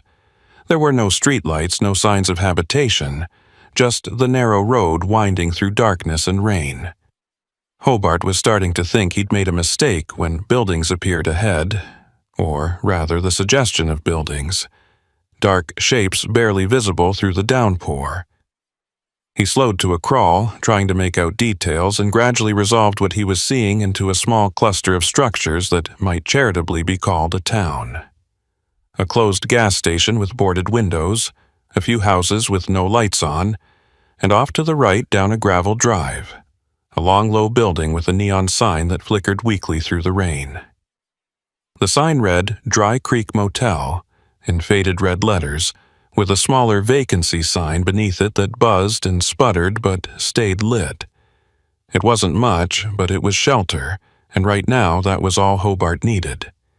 He turned onto the gravel drive, the truck's suspension protesting as the wheels dropped into ruts that had turned into small streams. The motel was classic mid-century roadside architecture, a single-story L-shaped building with maybe a dozen rooms, each with a numbered door painted in what had once been turquoise but had faded to an indeterminate gray-green. The office was at the near end, identifiable by a larger window and another small neon sign that said Office in flickering blue. There was a covered awning that extended out over the parking area in front of the office, and Hobart maneuvered the rig to park as close to it as possible, though there was no way to get the entire truck under cover. He shut off the engine and sat for a moment, listening to the rain hammer on the cab roof and watching water sheet off the windshield now that the wipers had stopped. The parking lot was empty except for an old sedan parked near the far end of the building, so covered in mud and road grime that its original color was impossible to determine. No other trucks, no other guests visible, which wasn't surprising given the location and the weather. Hobart pulled on his rain jacket, grabbed his wallet and phone, and pushed open the door.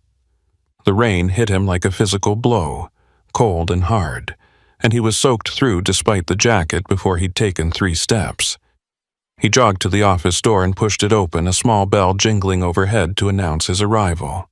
The office was dim and stuffy, lit by a single fluorescent tube that buzzed and flickered in rhythm with the neon signs outside. The air had that particular smell of old motels, mildew and cigarette smoke and cheap air freshener fighting a losing battle against accumulated decades of neglect. A counter ran along the back wall with a register and a rack of keys hanging on hooks, each key attached to a plastic diamond-shaped tag with a room number. Behind the counter, a doorway led to what was presumably the manager's quarters, a curtain pulled partially across but not enough to hide the blue glow of a television. Hobart cleared his throat, and after a moment he heard movement from the back room, then footsteps, and finally a woman emerged through the curtain. She was somewhere in her 50s, thin in a way that suggested hardship rather than health, with gray-streaked hair pulled back in a loose ponytail and the kind of lined face that came from too much sun and too many cigarettes. She was wearing a cardigan over a faded house dress despite the warmth of the office, and she studied Hobart with an expression that was neither welcoming nor hostile, just vaguely assessing. "Help you?" she said, her voice carrying the flat vowels of rural Oklahoma, and Hobart nodded toward the window where rain was visible cascading off the awning. "Need a room for the night," he said. "Maybe just a few hours if this storm passes. Got a truck parked out front, hope that's not a problem." The woman, Odessa, according to the tarnished nameplate on the counter, shook her head. "No problem. Rooms are $40 a night, cash preferred, but I can run a card if that's all you got."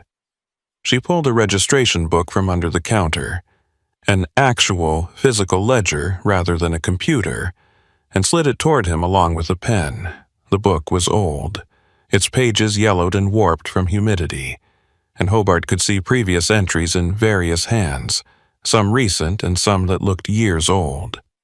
He filled in his information, name, license plate, truck number, while Odessa watched with that same neutral expression. When he finished, she took the book back and studied his entry, then turned to the key rack and selected one. "Room 7, she said, sliding the key across the counter. "End of the row, away from the office.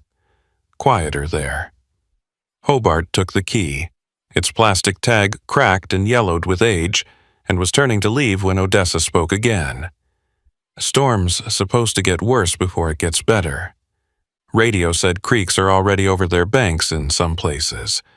You might be here longer than a few hours." There was something in the way she said it that made Hobart pause, an inflection he couldn't quite parse. Warning? Satisfaction? He couldn't tell. "That's fine," he said. "Better to wait it out safe than end up stuck on a flooded road." Odessa nodded slowly, her eyes not quite meeting his. "Sure. Better safe. Anything you need. Office is open all night, usually." She turned away before he could ask what "usually" meant, disappearing back through the curtain to her television, and Hobart was left standing in the empty office with the buzzing fluorescent and the rain sound and a growing sense that something about this situation felt off.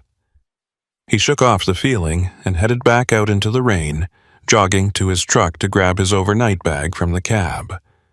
Room 7 was at the far end of the building, the last door before the L-shape turned the corner, and Hobart had to wade through ankle-deep water that had pooled in the low spots of the gravel lot to reach it. The key stuck in the lock, and he had to jiggle it several times before the mechanism turned. the door finally swinging open with a creak that suggested hinges that hadn't been oiled in years. He fumbled for the light switch and fluorescent tubes flickered to life overhead, revealing a room that matched his expectations based on the exterior. Cheap paneling on the walls, a double bed with a sagging mattress and a bedspread that had probably been installed when the motel was new in the 1960s, a television on a rickety stand, and a door that led to what he assumed was the bathroom. The room smelled stale and unused, like it had been closed up for a while, and there was a faint odor of damp that suggested water had gotten in at some point.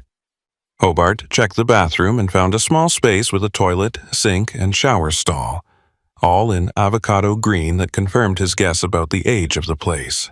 The plumbing groaned when he turned on the tap, but water came out eventually, rust-colored at first, then clearing to something that looked drinkable if not appetizing. He splashed some on his face, trying to wash away the road grime and the lingering unease that had settled over him since entering the office. It was just a rundown motel in the middle of nowhere, nothing sinister about it, just unfortunate and poorly maintained. He'd stayed in worse places over the years. He went back into the main room and sat on the edge of the bed, pulling out his phone to check messages and weather updates. The cell signal was weak, barely 1 bar, but it was enough to load a radar map that showed the storm system sprawled across most of Oklahoma with no signs of moving. The heavy rain would continue for at least another 6 hours, possibly longer, which meant Hobart was stuck here until morning at minimum. He sent a quick message to his dispatcher explaining the situation and his revised arrival time, then set his phone on the nightstand and tried to decide if he wanted to attempt sleep or just wait out the storm. The bed didn't look inviting, and he wasn't particularly tired, just restless in the way that came from too many hours behind the wheel, followed by forced inactivity. A sound from outside caught his attention. Footsteps on gravel, someone moving past his window. Hobart crossed to the curtain and pulled it back slightly, peering out into the rain-soaked parking lot. A figure was walking along the row of rooms, hunched against the rain, moving from door to door. As Hobart watched, the figure stopped at room 4 and tried the door handle. Finding it locked, they moved to room 5 and repeated the action. They were checking doors, testing to see which rooms were occupied or which were unlocked, and the deliberate, systematic nature of it made Hobart's instincts flare. He let the curtain fall back into place and moved to his door, making sure the deadbolt was engaged and the chain lock was secured. The doorknob rattled slightly as someone tried it from outside, found it locked, and moved on. Hobart waited by the door, listening, and heard the footsteps continue past his room toward the corner where the building turned. Then silence except for the rain. He counted to 30 before going back to the window and looking out again, but the parking lot was empty now, the figure gone. Just someone checking for an open room, maybe, or a guest who'd forgotten which room was theirs. Reasonable explanations existed. But combined with Odessa's odd manner and the general atmosphere of this place, Hobart's unease was growing into something harder to dismiss. He checked his phone again, still only 1 bar, and now he noticed something he'd missed before. There was no Wi-Fi signal, which wasn't unusual for a budget motel, but more concerning was that when he tried to pull up anything beyond the weather radar, nothing would load. His data connection was essentially non-functional despite the signal bar showing. He tried calling his dispatcher, but the call failed to connect. Just an error message about network unavailability. Then he tried 911, just to test, and got the same result. His phone was showing a signal but couldn't actually communicate with anything. Either the storm was interfering with the cell towers, or something else was blocking the connection, and Hobart wasn't sure which possibility worried him more. He was effectively cut off here, isolated in a rundown motel with no way to call for help if something went wrong. The smart thing would be to get back in his truck and leave, storm or no storm. But looking out the window at the sheets of rain and the water already standing several inches deep in the parking lot, he wasn't sure that was actually safer. Driving in these conditions could be suicidal, especially on roads he didn't know that might already be flooded out. He was weighing his options when he heard voices outside, muffled by the rain but clearly coming from nearby. Hobart moved back to the window and looked out to see two figures standing under the awning near the office, lit by the wan glow of the neon signs. One was Odessa, still in her cardigan despite the weather, and the other was a man in a county jacket, the kind that utility workers or minor officials wore. They were deep in conversation, both gesturing toward the motel building, and something about their body language suggested disagreement, or at least tension. Hobart couldn't make out what they were saying, but he could see Odessa shaking her head emphatically at something the man was insisting on. The conversation lasted another minute before the man threw up his hands in apparent frustration and walked away, heading toward a pickup truck that Hobart hadn't noticed before, parked on the far side of the sedan. The truck started up and pulled out of the lot, its taillights disappearing into the rain, and Odessa stood watching it go before turning and walking back into the office. The whole interaction had taken maybe 5 minutes, but it left Hobart with more questions than answers. Who was the man? What were they arguing about?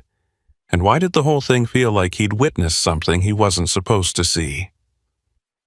He let the curtain fall back and sat down on the bed again, his mind working through possibilities. County official checking on the motel's safety during the storm, someone Odessa knew personally, or something else, something related to the figure checking doors and the odd atmosphere that seemed to permeate this place. The smart thing, the safe thing, would be to trust his instincts and get out of here. But where would he go? The highway was barely passable when he'd left it, and that was an hour ago when conditions were better. The storm was intensifying, not letting up, and heading back out into it could be more dangerous than staying put. Hobart had spent 20 years driving trucks, had developed good instincts about when to push through and when to wait, and right now those instincts were giving him conflicting signals. Danger here, danger out there, no clear safe option. He compromised by deciding to stay but remain alert, to treat this like a potentially hostile situation rather than just an unfortunate overnight stop. He moved his bag to block the door partially, creating a barrier that would slow anyone trying to enter, and positioned a chair where he could sit and watch both the door and the window. The hours crawled past with painful slowness. Hobart dozed fitfully, jerking awake at every sound. The rain changing tempo, the building settling, a door slamming somewhere in the complex. Around 2 a.m, he heard an engine start up and looked out to see the muddy sedan pulling out of its parking spot and driving away into the rain. So, someone else had been staying here, though he'd never seen them enter or leave their room. The sedan's departure left the parking lot empty except for his rig, which somehow made him feel more isolated rather than less. He was alone here now with just Odessa in the office, assuming she was still there, and whoever or whatever had been checking doors earlier. The rain finally began to let up around 4 a.m., transitioning from the heavy downpour to a steady drizzle. Hobart stood by the window watching the sky lighten fractionally toward dawn, gray replacing black but bringing no real comfort. The parking lot was a disaster, gravel washed away in places to reveal bare dirt that had turned to mud, and water still pooled everywhere, creating an obstacle course between his truck and the office. He needed to check out, needed to get back on the road now that conditions were improving, but something made him hesitate. The normal procedure would be to return the key to the office, but the thought of going back into that dim, stuffy room with Odessa's assessing eyes and the general wrongness of the place made his skin crawl. He could just leave the key in the room and go, but that felt like leaving loose ends. He was still debating when he heard the sound of another vehicle approaching, tires splashing through water. Hobart moved to the window and saw a county vehicle pulling into the lot, some kind of official truck with a light bar on top. The truck parked near the office and a man got out. Not the same one from earlier. This one was older and moved with the deliberate bearing of someone in authority. He was wearing a uniform, county storm warden according to the patches visible on his jacket, and he headed directly to the office door without looking around. Hobart watched as the man disappeared inside, then moments later emerged with Odessa, both of them standing under the awning in what looked like another tense conversation. This time, Hobart could make out fragments over the diminishing rain. The man, Ferris Blaine, he would later learn, was saying something about protocols and evacuation orders and unregistered guests. Odessa was arguing back, her voice rising enough to carry, insisting that everything was in order and she had every right to keep the motel open. Blaine was shaking his head, pointing at something Hobart couldn't see, maybe a clipboard or official documents. The argument continued for several minutes, neither party willing to give ground, and Hobart realized that whatever was happening here was bigger than just a rundown motel staying open during a storm. There was history here, conflict between Odessa and local authorities, and he'd stumbled into the middle of it. The conversation ended with Blaine getting back in his truck and leaving, though his body language suggested this wasn't over. Odessa stood under the awning watching him go, and then her head turned and she looked directly at room 7, directly at the window where Hobart stood. For a moment, their eyes met through the rain-streaked glass, and Hobart saw something in her expression that sent ice down his spine. Not anger or fear, but something calculating. Something that suggested she'd known all along that he was watching. Then she smiled, a small, tight expression that didn't reach her eyes, and turned back to the office.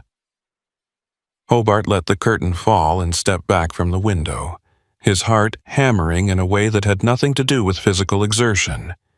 He needed to leave. He needed to leave right now. Whatever was happening at the Dry Creek Motel, he wanted no part of it. Hobart moved quickly but deliberately, gathering his belongings and stuffing them into his overnight bag with hands that wanted to shake, but that he forced to remain steady. Years of trucking had taught him that panic was worse than almost any actual danger, that keeping your head clear and your movements purposeful was how you survived unexpected situations. He did a final sweep of the room to make sure he hadn't left anything behind. Wallet, phone, keys, all accounted for, and then approached the door. His hand was on the deadbolt when he paused, listening. The rain had diminished to a light patter now, and beneath it he could hear something else, footsteps on gravel, moving along the front of the motel building, coming closer to room 7. He stepped back from the door and moved to the window, pulling the curtain aside just enough to see out without being obvious about it. Odessa was walking along the row of rooms, moving with purpose despite the mud and standing water, and she was carrying something. As she got closer, Hobart could make out what it was, a key ring, heavy with multiple keys, and she was stopping at each door to peer in the windows before moving to the next. She was checking the rooms, making sure they were actually empty or occupied, and Hobart realized with cold certainty that she was working her way toward him. He had maybe 2 minutes before she reached room 7, maybe less, and his truck was parked 30 feet away across a parking lot that had turned into a muddy obstacle course. The smart play would be to confront her directly, to open the door and say he was checking out and thanks for the room, and just walk past her to his truck like everything was normal. But every instinct was screaming that engaging with Odessa right now would be a mistake, that whatever was happening at this motel required avoiding interaction rather than seeking it. Hobart made his decision. He grabbed his bag, unlocked the door as quietly as possible, and slipped out while Odessa was still 3 rooms away with her back partially turned.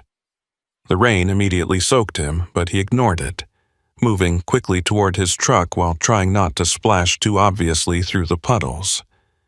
He was halfway there when he heard Odessa's voice cutting through the morning air. "Checking out already?"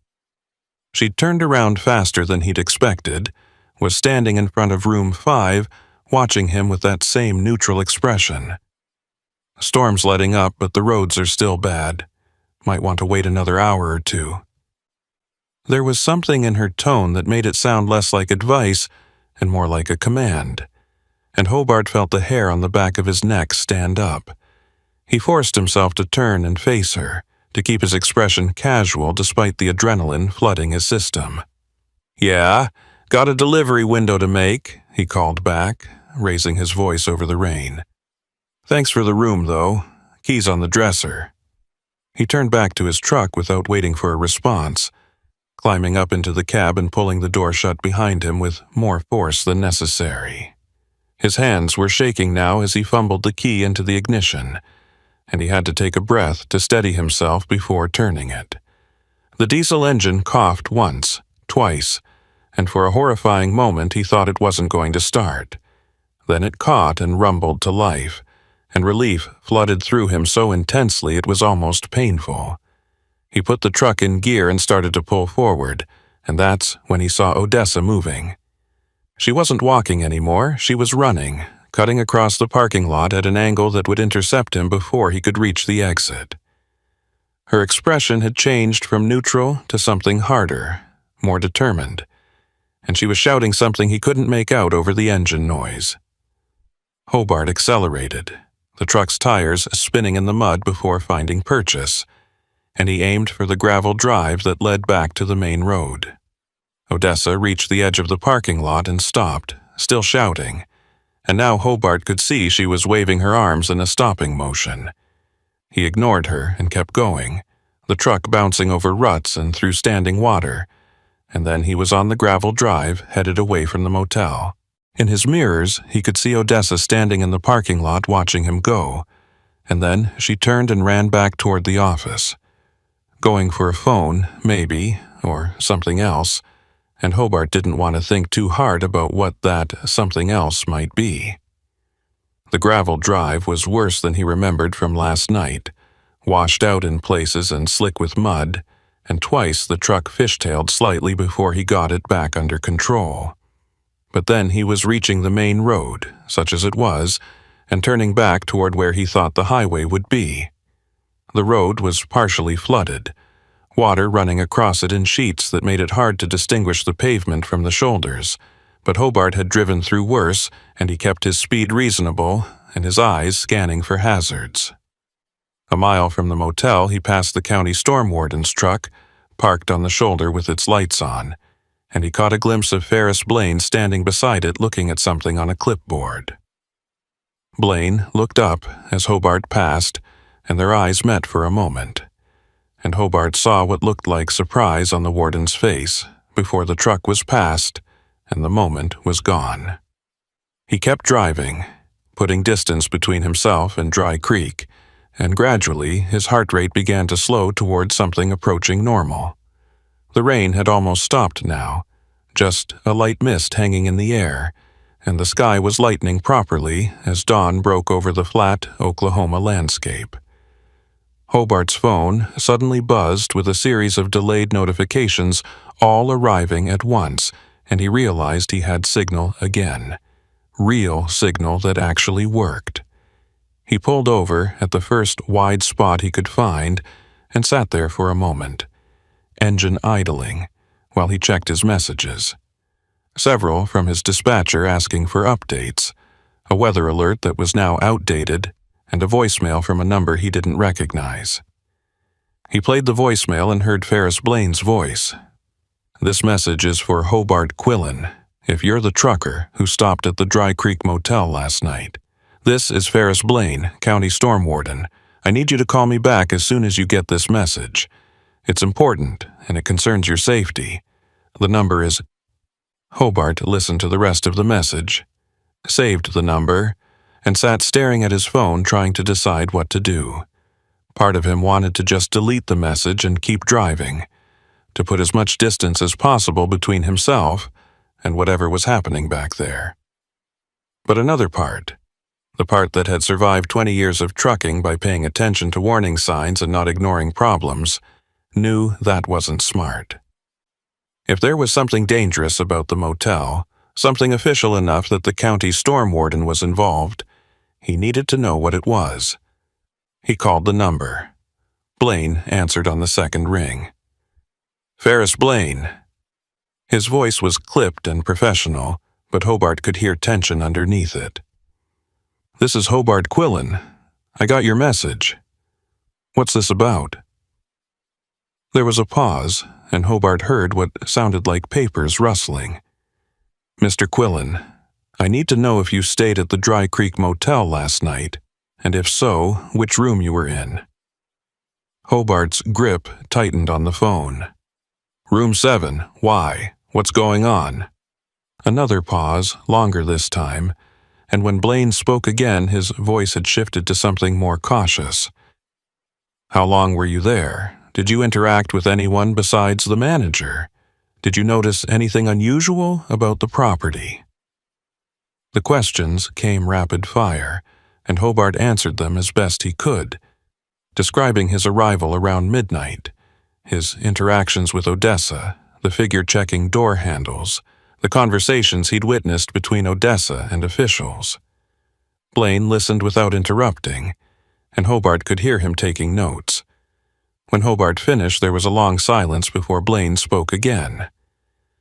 "Mr. Quillen, I need you to come back to Dry Creek.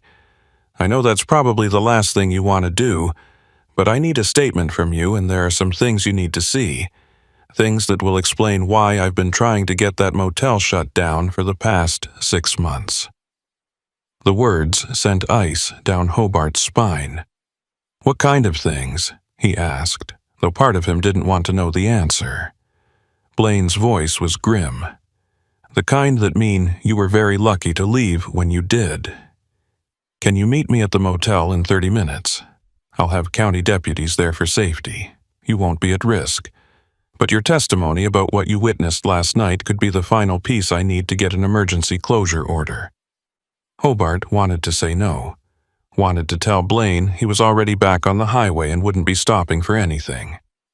But the thought of other drivers pulling off that exit, checking into that motel, ending up in whatever situation he'd barely escaped from, made the decision for him. 30 minutes, he agreed, and ended the call before he could change his mind. The drive back to Dry Creek felt longer than the drive away had.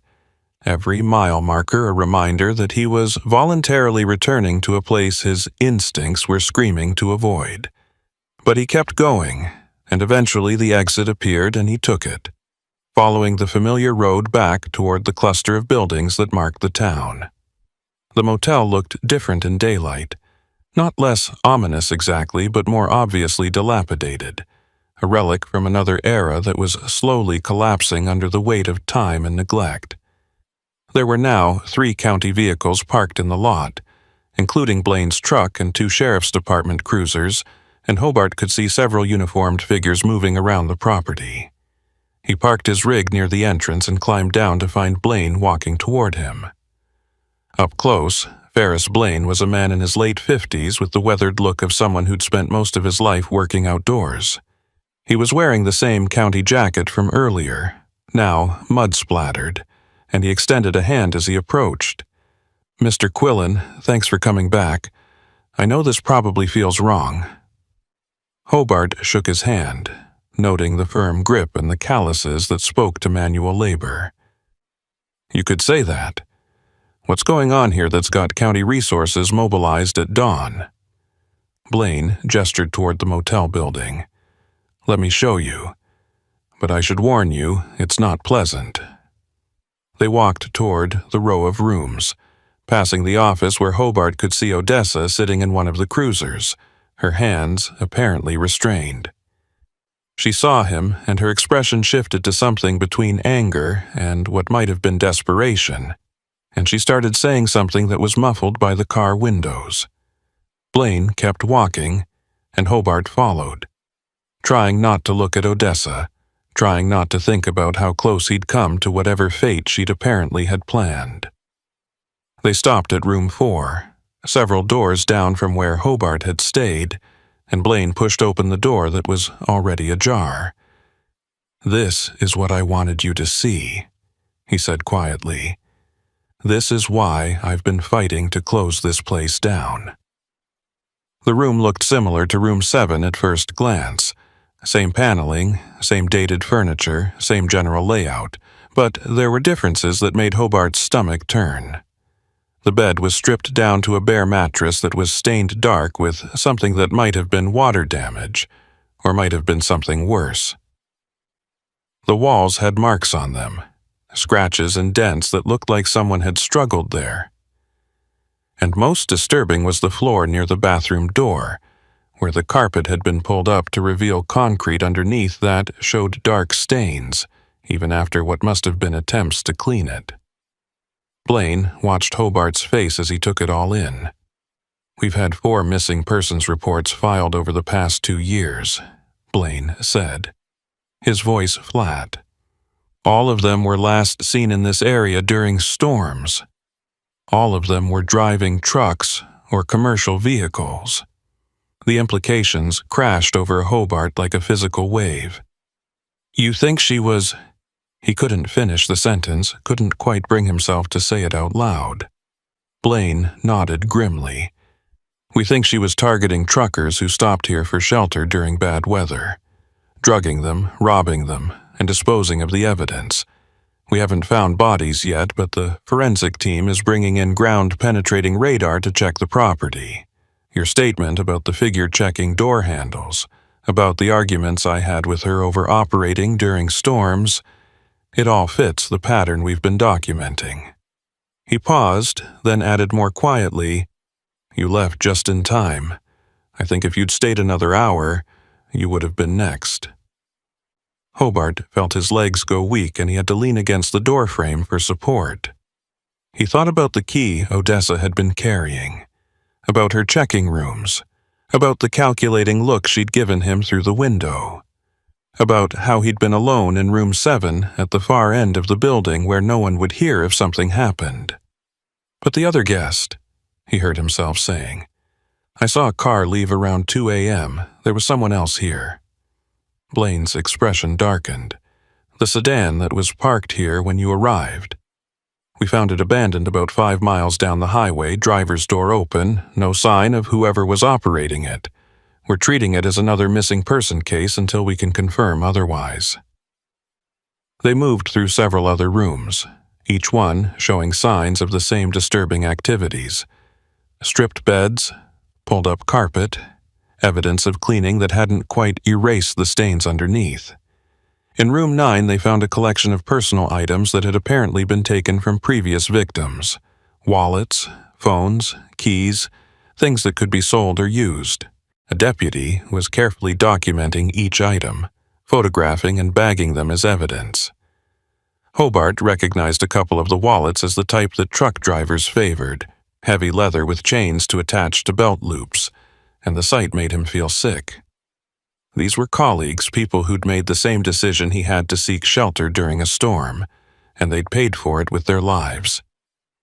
Blaine walked Hobart back towards the office area where other deputies were processing the crime scene. "I need you to give a formal statement," Blaine said. "Everything you saw and heard from the time you arrived until you left. Times, descriptions, exact words if you can remember them. It'll take a couple of hours, but it's crucial for building a case against her." Hobart nodded, still processing everything he'd learned. "What about the other people I saw arguing with her? The guy in the county jacket who was here before you arrived?" Blaine's expression shifted to something uncomfortable. "That's part of what's complicated this case. Odessa had connections with county workers, people who owed her favors, or who she had leverage over. Not law enforcement, but maintenance workers, clerks, people who could alert her when we were planning inspections, or who could delay paperwork. It's why it's taken us so long to build a case. She had warning every time we tried to make a move." They set up in one of the county vehicles where Hobart spent the next 3 hours giving his statement to a detective who'd arrived from the county seat. He described everything in as much detail as he could remember.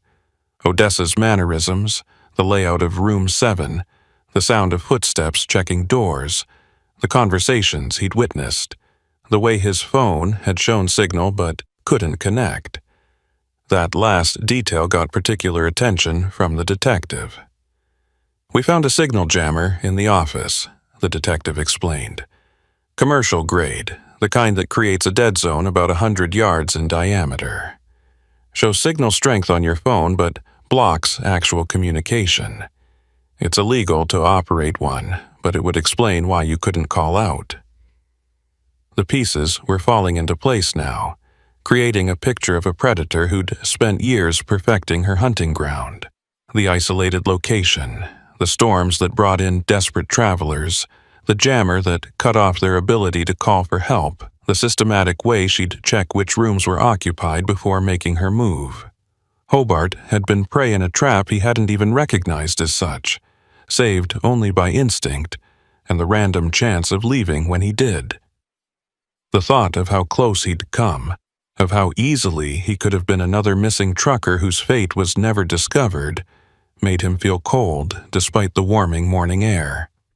By the time Hobart finished his statement, it was nearly noon, and the motel property was swarming with additional law enforcement and forensic personnel. A news van had arrived from Tulsa, parked at the edge of the lot, and reporters were trying to get statements from anyone who talked to them. Blaine found Hobart sitting in his truck cab, staring at nothing, and climbed up on the running board to look in the window. "How you holding up?" the warden asked, and Hobart had to think about the answer.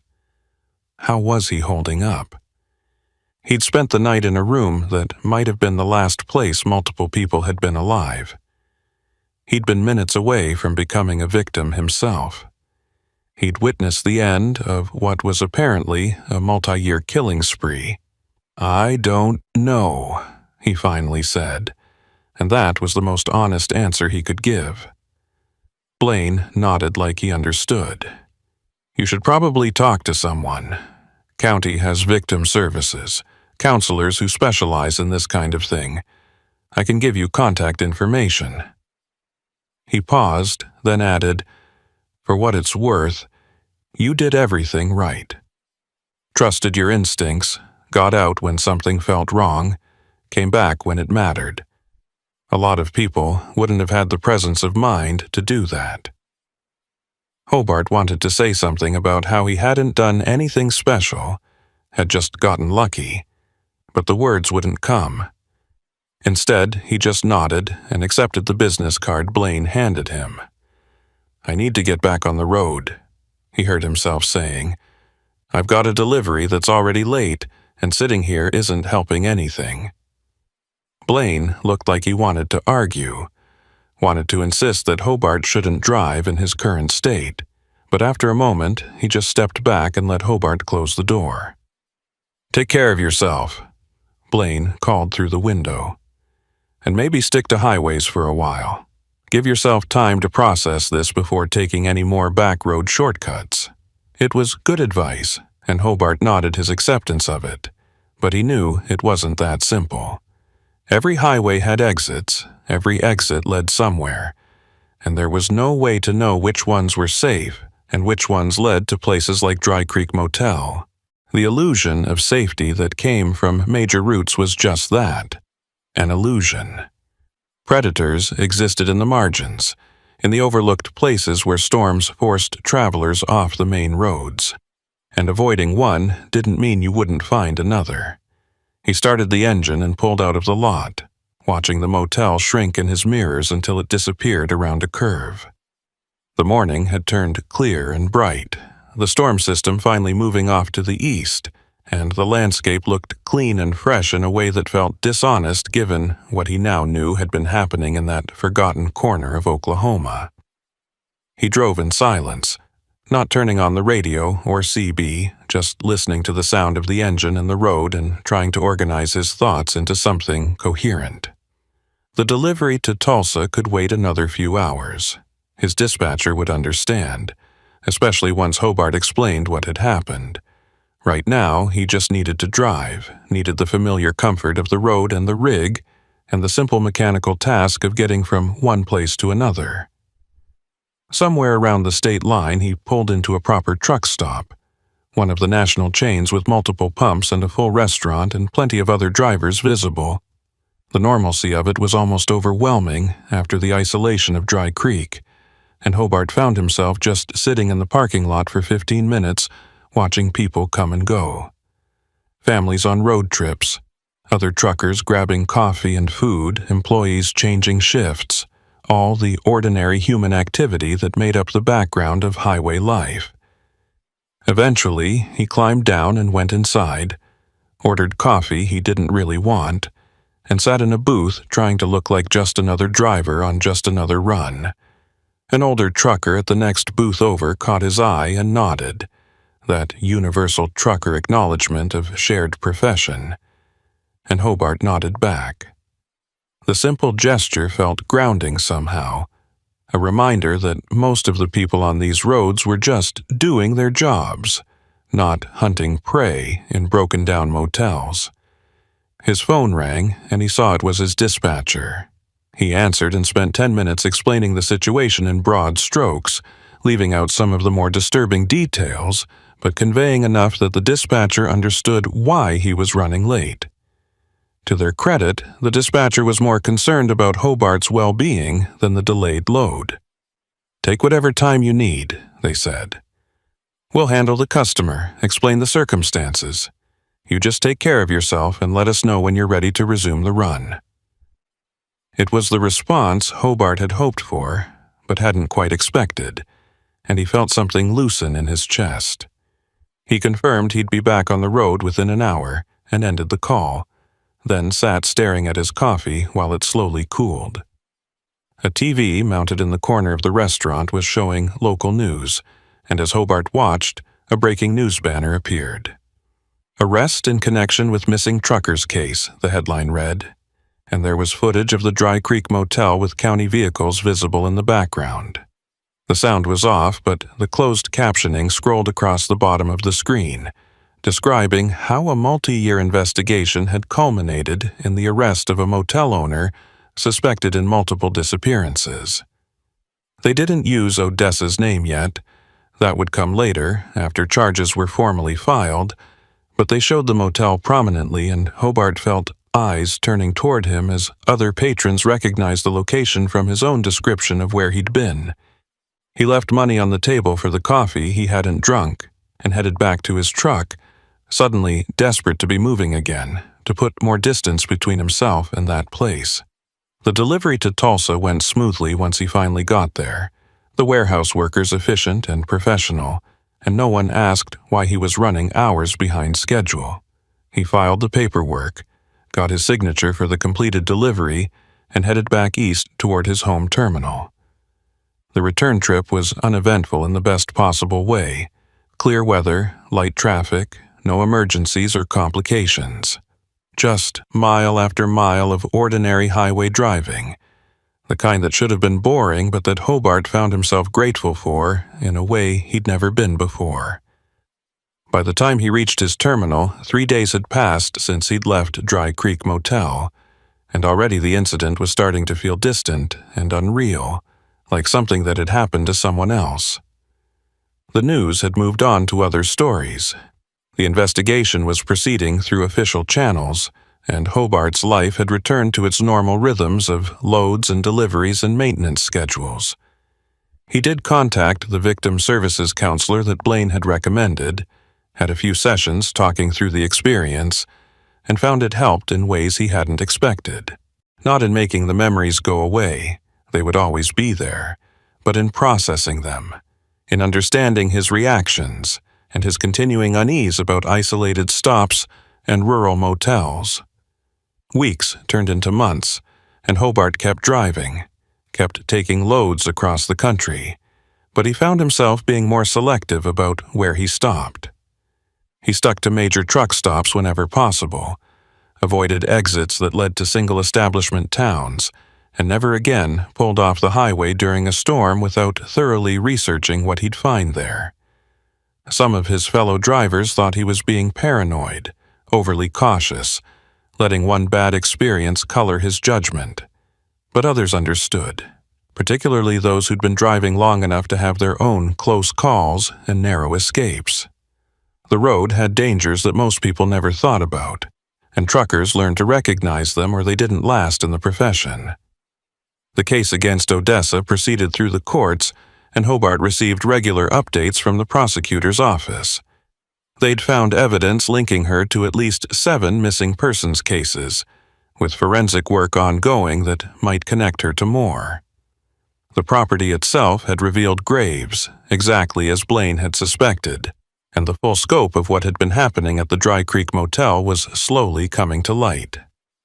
Hobart would have to testify eventually, would have to face Odessa in court and describe what he'd witnessed, but that was a future problem he'd deal with when it arrived. For now, he focused on driving, on doing his job, on appreciating the ordinary safety of proper truck stops and well-lit highways. He thought sometimes about the other drivers who hadn't been as lucky as him, whose instincts hadn't kicked in at the right moment, or who'd trusted Odessa's hospitality just a little too much. They'd been people with families and friends and lives beyond the road, and they'd ended up as statistics in a case file, their trucks stripped and sold, their disappearances unexplained until it was far too late to save them. Hobart carried their memory with him now, a weight he hadn't asked for but that felt important somehow. They deserved to be remembered, deserved to have their stories told, deserved justice even if it came too late to help them. And if sharing his own experience could prevent future tragedies, could make other drivers more cautious about isolated stops during storms, then maybe something positive could come from the nightmare he'd survived. The rain still made him nervous, particularly heavy rain at night, and he found himself hyper-aware of motel signs and vacancy indicators in a way he'd never been before. But he kept driving through it, kept pushing past the anxiety, because that's what the job required, and because giving in to fear felt like letting Odessa win even from prison. The road was still his workplace, still his home in a way, and he wouldn't let one predator in one forgotten corner of Oklahoma take that away from him. So he drove on, through clear skies and storms, through daylight and darkness, carrying loads across the country and watching the mile markers tick past. Each trip was a small victory, a quiet defiance against the dangers that lurked in the margins, and Hobart found strength in that repetition, in the simple act of continuing despite what he now knew was possible. 6 months after the incident at Dry Creek Motel, Hobart found himself approaching Oklahoma again with a load of industrial machinery bound for Oklahoma City. The route didn't take him anywhere near Dry Creek. He'd specifically requested routing that avoided that entire county, but just crossing the state line brought back the memories with uncomfortable clarity. The sky was overcast, threatening rain, and every dark cloud felt like an omen. He'd been doing better, the counseling had helped, and most days he could drive without the constant hypervigilance that had plagued him in the immediate aftermath. But Oklahoma was different. Oklahoma was where it had happened, and his body remembered even when his rational mind tried to insist he was safe. The CB crackled to life with chatter from other drivers, the usual mix of traffic updates and complaints about fuel prices and weather speculation. Hobart had been mostly quiet on the CB since Dry Creek, listening more than talking, but something in the current conversation caught his attention. A driver was asking about good places to stop between Tulsa and Oklahoma City, mentioning that storms were forecast for later that evening, and he wanted to find shelter before they hit. Another driver started to recommend an exit, describing a small motel that was cheap and convenient, and Hobart's hands tightened on the wheel. He grabbed the CB microphone before he could talk himself out of it. "Breaker 19, this is Nighthawk," he said, using his CB handle. "Driver asking about stops between Tulsa and OKC. I'd recommend sticking to the major truck stops. Flying J at exit 37, Pilot at exit 52. Both are well lit, busy, safe." There was a moment of silence on the channel before the original driver responded. "Copy that, Nighthawk. Any particular reason to avoid the smaller places?" Hobart hesitated, trying to decide how much to say. The Dry Creek case had made regional news, but a lot of drivers wouldn't have connected the story to their own travel patterns. "Just personal experience," he finally said. "Isolated stops during storms can be risky. Better to stick with places that have traffic and witnesses." The conversation moved on to other topics, but Hobart's warning had been heard, and he told himself that was enough. He couldn't save everyone, couldn't protect every driver from every potential danger, but he could share what he'd learned and hope it made a difference. The miles rolled past, and eventually he pulled into a truck stop for fuel and food, going through the familiar routines of parking and fueling and checking his logs. Inside the travel center, he grabbed coffee and a sandwich, found a booth where he could watch the parking lot through the window, and tried to eat, despite a stomach that was still tight with the anxiety of being back in Oklahoma. His phone buzzed with a text from Ferris Blaine. Just a check-in, asking how Hobart was doing and mentioning that the trial date had been set for next month.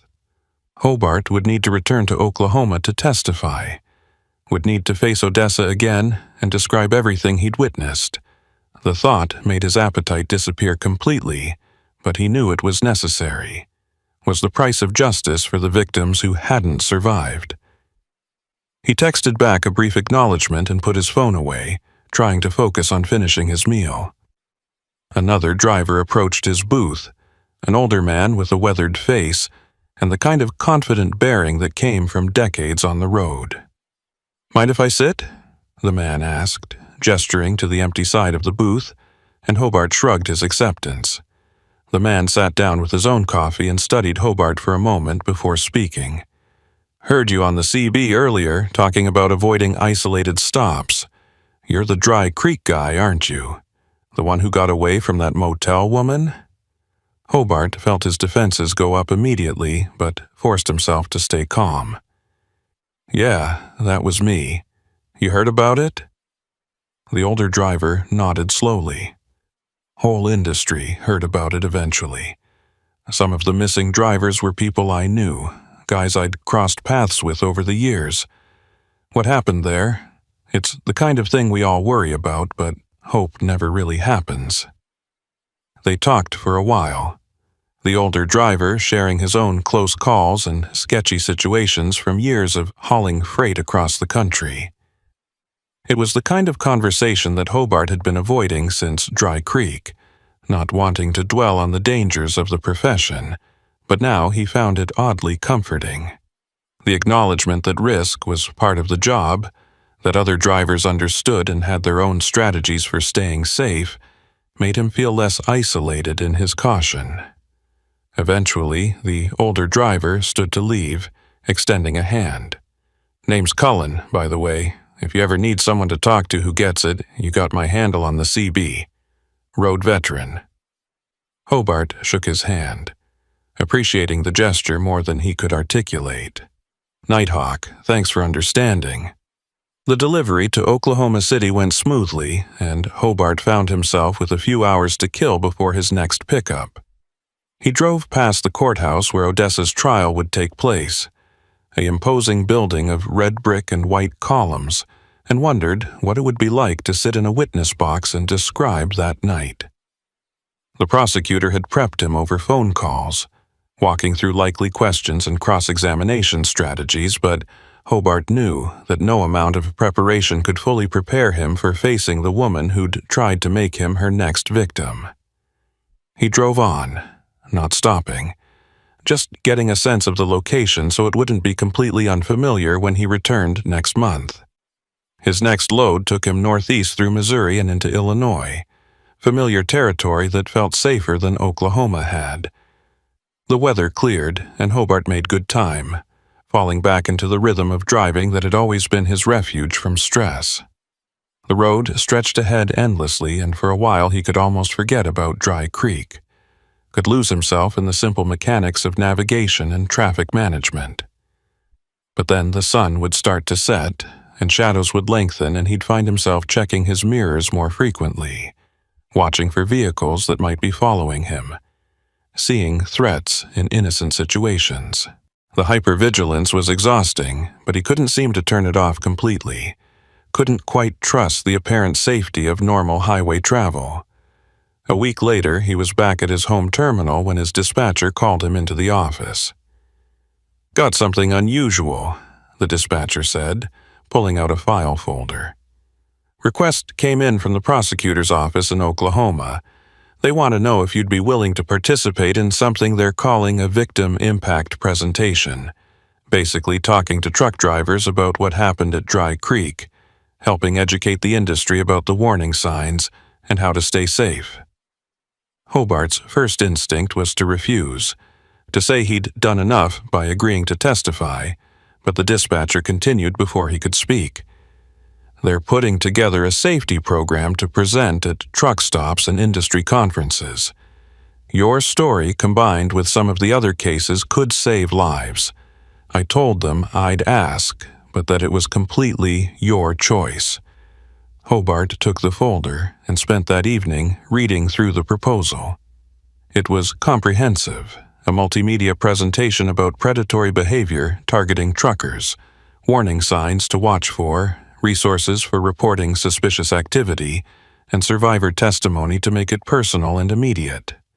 His participation would be voluntary and compensated, and they'd work around his driving schedule.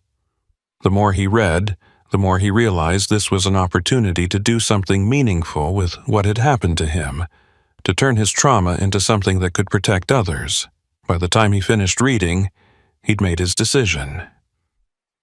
He called the prosecutor's office the next morning and agreed to participate.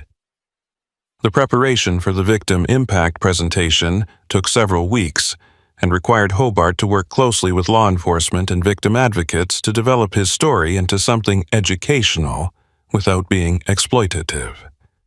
They walked him through trauma-informed storytelling techniques, helped him identify the key decision points that had saved his life, and showed him how to present the information in a way that empowered listeners rather than just frightening them. It was difficult work, requiring Hobart to relive the experience in detail repeatedly, but it also gave him a sense of purpose that had been missing since the incident. He wasn't just a victim anymore. He was someone who could help prevent future victims. The trial arrived in early spring, nearly 8 months after that night at Dry Creek Motel. Hobart drove to the courthouse in his personal vehicle rather than his rig, wearing the suit he kept for formal occasions that felt strange and constricting after so many months in comfortable driving clothes. The courthouse was busy with the usual flow of legal proceedings, but the Odessa Vier case had drawn particular attention. Media coverage and public interest focused on the sensational nature of the crimes. Hobart met with the prosecutor in a conference room before taking the stand, reviewing his testimony one final time and going over strategies for handling cross-examination. The prosecutor was a sharp woman named Harrigan, who'd built her case methodically over the past months, and she radiated confidence about the outcome. "Remember," Harrigan said as they prepared to enter the courtroom, "you're not on trial here. You're a witness to what happened, and your job is simply to tell the truth about what you saw and experienced. The defense will try to make it seem like you were mistaken or confused, but stick to the facts as you know them and you'll be fine." Hobart nodded, trying to project a calm he didn't entirely feel. They entered the courtroom through a side door, and Hobart got his first look at Odessa. Since that morning he'd fled the motel. She was sitting at the defense table in clothing that looked too large for her frame, her face carefully neutral, and when her eyes met his there was no recognition or emotion in them. She looked like any tired middle-aged woman, completely ordinary, and the disconnect between her appearance and what she'd done made Hobart's stomach turn. The testimony itself took most of the day, Harrigan leading him through a chronological account of his experience at Dry Creek Motel. Hobart described the storm, his decision to seek shelter, his interactions with Odessa, the suspicious activities he'd witnessed, and his eventual escape. He kept his voice steady, and his answers direct, focusing on observable facts rather than speculation or emotion. The jury listened intently, several of them taking notes, and Hobart could see the impact his words were having. This wasn't an abstract case about missing persons reports. This was a living witness describing how close he'd come to being another victim. The cross-examination was more aggressive, the defense attorney trying to suggest that Hobart had misinterpreted innocent actions due to paranoia and exhaustion. Isn't it true, Mr. Quillen, that you were driving in dangerous conditions late at night after many hours behind the wheel? Isn't it possible that fatigue affected your perception of events? Hobart met the attorney's eyes steadily. I was tired, yes, but I wasn't so tired that I imagined someone checking door handles, or that I misheard the arguments about evacuation orders, or that I hallucinated my phone showing signal but not being able to connect. Those things happened, and they happened the way I described them. The attorney tried several more approaches, but Hobart held firm, and eventually he was dismissed from the stand. He sat in the gallery for the rest of the trial, listening to testimony from forensic experts about the evidence found on the property, from family members of missing truckers who'd never come home, from Ferris Blaine about his attempts to shut down the motel and the resistance he'd encountered. The picture that emerged was damning, a systematic operation that had been running for years, claiming victims who were specifically chosen because they were transient, and whose disappearances might not be immediately noticed.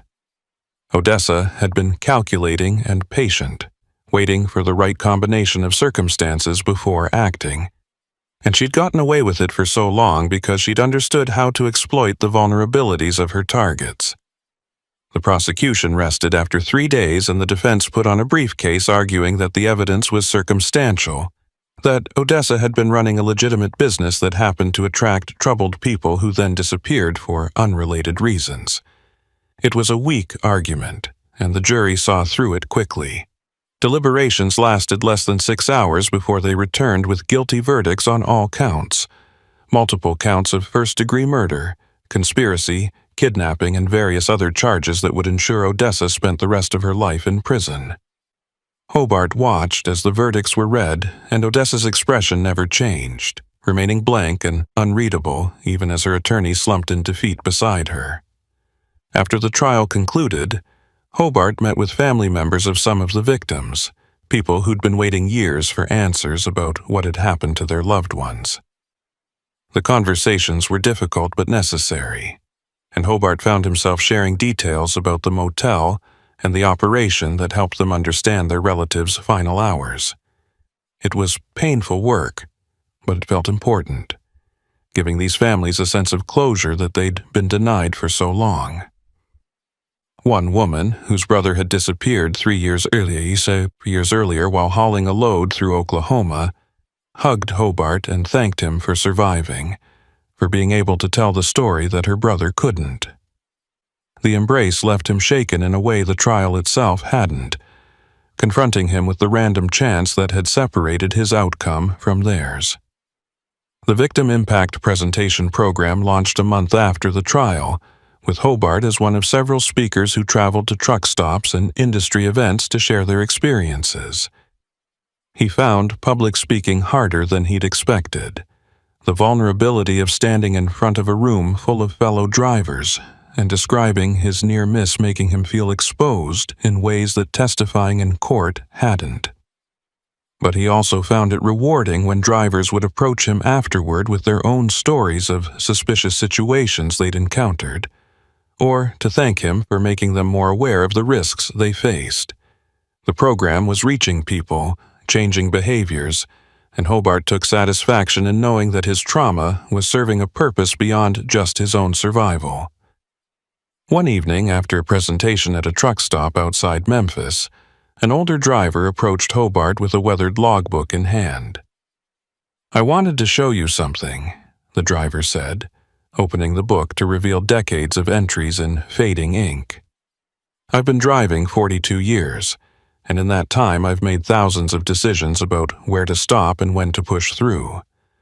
Some of those decisions were good and some were lucky, but I realize now that I didn't always know the difference." He pointed to an entry from several years back, noting a stop at a location Hobart now recognized as being near Dry Creek. "I almost pulled off at that exit once, during a storm not unlike the one you described. Something made me keep going, find a different place. Hearing your story, I wonder if that instinct saved my life." The conversation stayed with Hobart long after the driver had left. This idea that countless small decisions and chance moments determined who survived and who didn't. He thought about all the times he'd driven past exits without taking them, about weather that had been bad but not quite bad enough to force him off the road, about the random factors that had aligned to put him at Dry Creek Motel on that particular night. There was no grand design to it, no cosmic justice that had chosen him to survive while others perished. It was just chance and instinct and the accumulated wisdom of years on the road that had given him the awareness to recognize danger when he encountered it. As spring turned to summer, Hobart found himself driving through Oklahoma again, this time with less anxiety than before. The trial was over. Odessa was in prison, and the Dry Creek Motel had been demolished by the county as part of closing the case. The exit still existed, but there was nothing at the end of it now except empty foundations and a historical marker that the county had installed describing what had happened there. Hobart didn't take the exit, but he noted it passing, acknowledging it without letting it control him. The fear wasn't gone completely, but it had diminished, replaced by a wary respect for the dangers that existed in the margins and a commitment to helping others recognize and avoid them. The Victim Impact Program continued to grow, expanding beyond just truck drivers to include other transient populations that might be vulnerable to similar predation. Hobart remained involved, though he limited his participation to once or twice a month to avoid letting it consume his life entirely. He was still a trucker first, still made his living hauling freight across the country, and he didn't want his identity to become defined entirely by what had happened at Dry Creek. The experience was part of him now, but it wasn't all of him, and maintaining that balance felt important for his long-term recovery. He started a blog at the suggestion of one of his counselors, writing about life on the road and safety practices and the lessons he'd learned from his experience. The writing came easier than the public speaking, allowing him to process his thoughts at his own pace and share them without the immediate vulnerability of face-to-face interaction. The blog found an audience among drivers who appreciated his practical advice, mixed with honest reflection about the psychological aspects of the profession.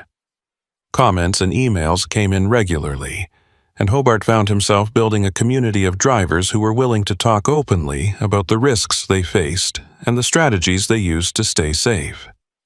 One of his blog posts described the concept of trusting your gut, explaining how instinct developed from experience could warn you of danger before your conscious mind recognized the signs.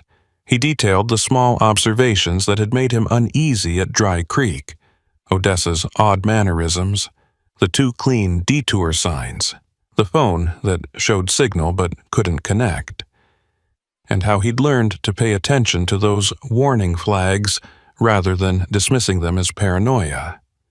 The post went viral within the trucking community, shared thousands of times, and sparking conversations about situational awareness and the importance of listening to intuition even when you couldn't articulate exactly what was wrong. Fall brought cooler weather and longer nights, and Hobart found himself actually appreciating the isolation of night driving again for the first time since Dry Creek.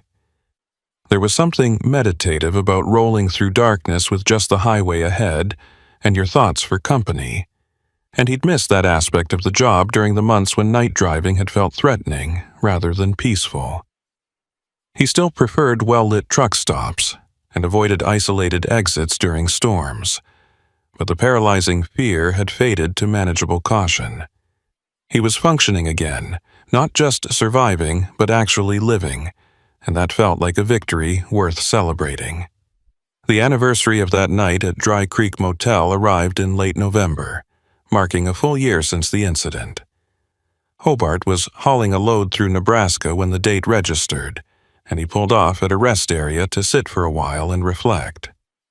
A year ago, he'd been trapped in a motel room, terrified and isolated, minutes away from becoming another victim.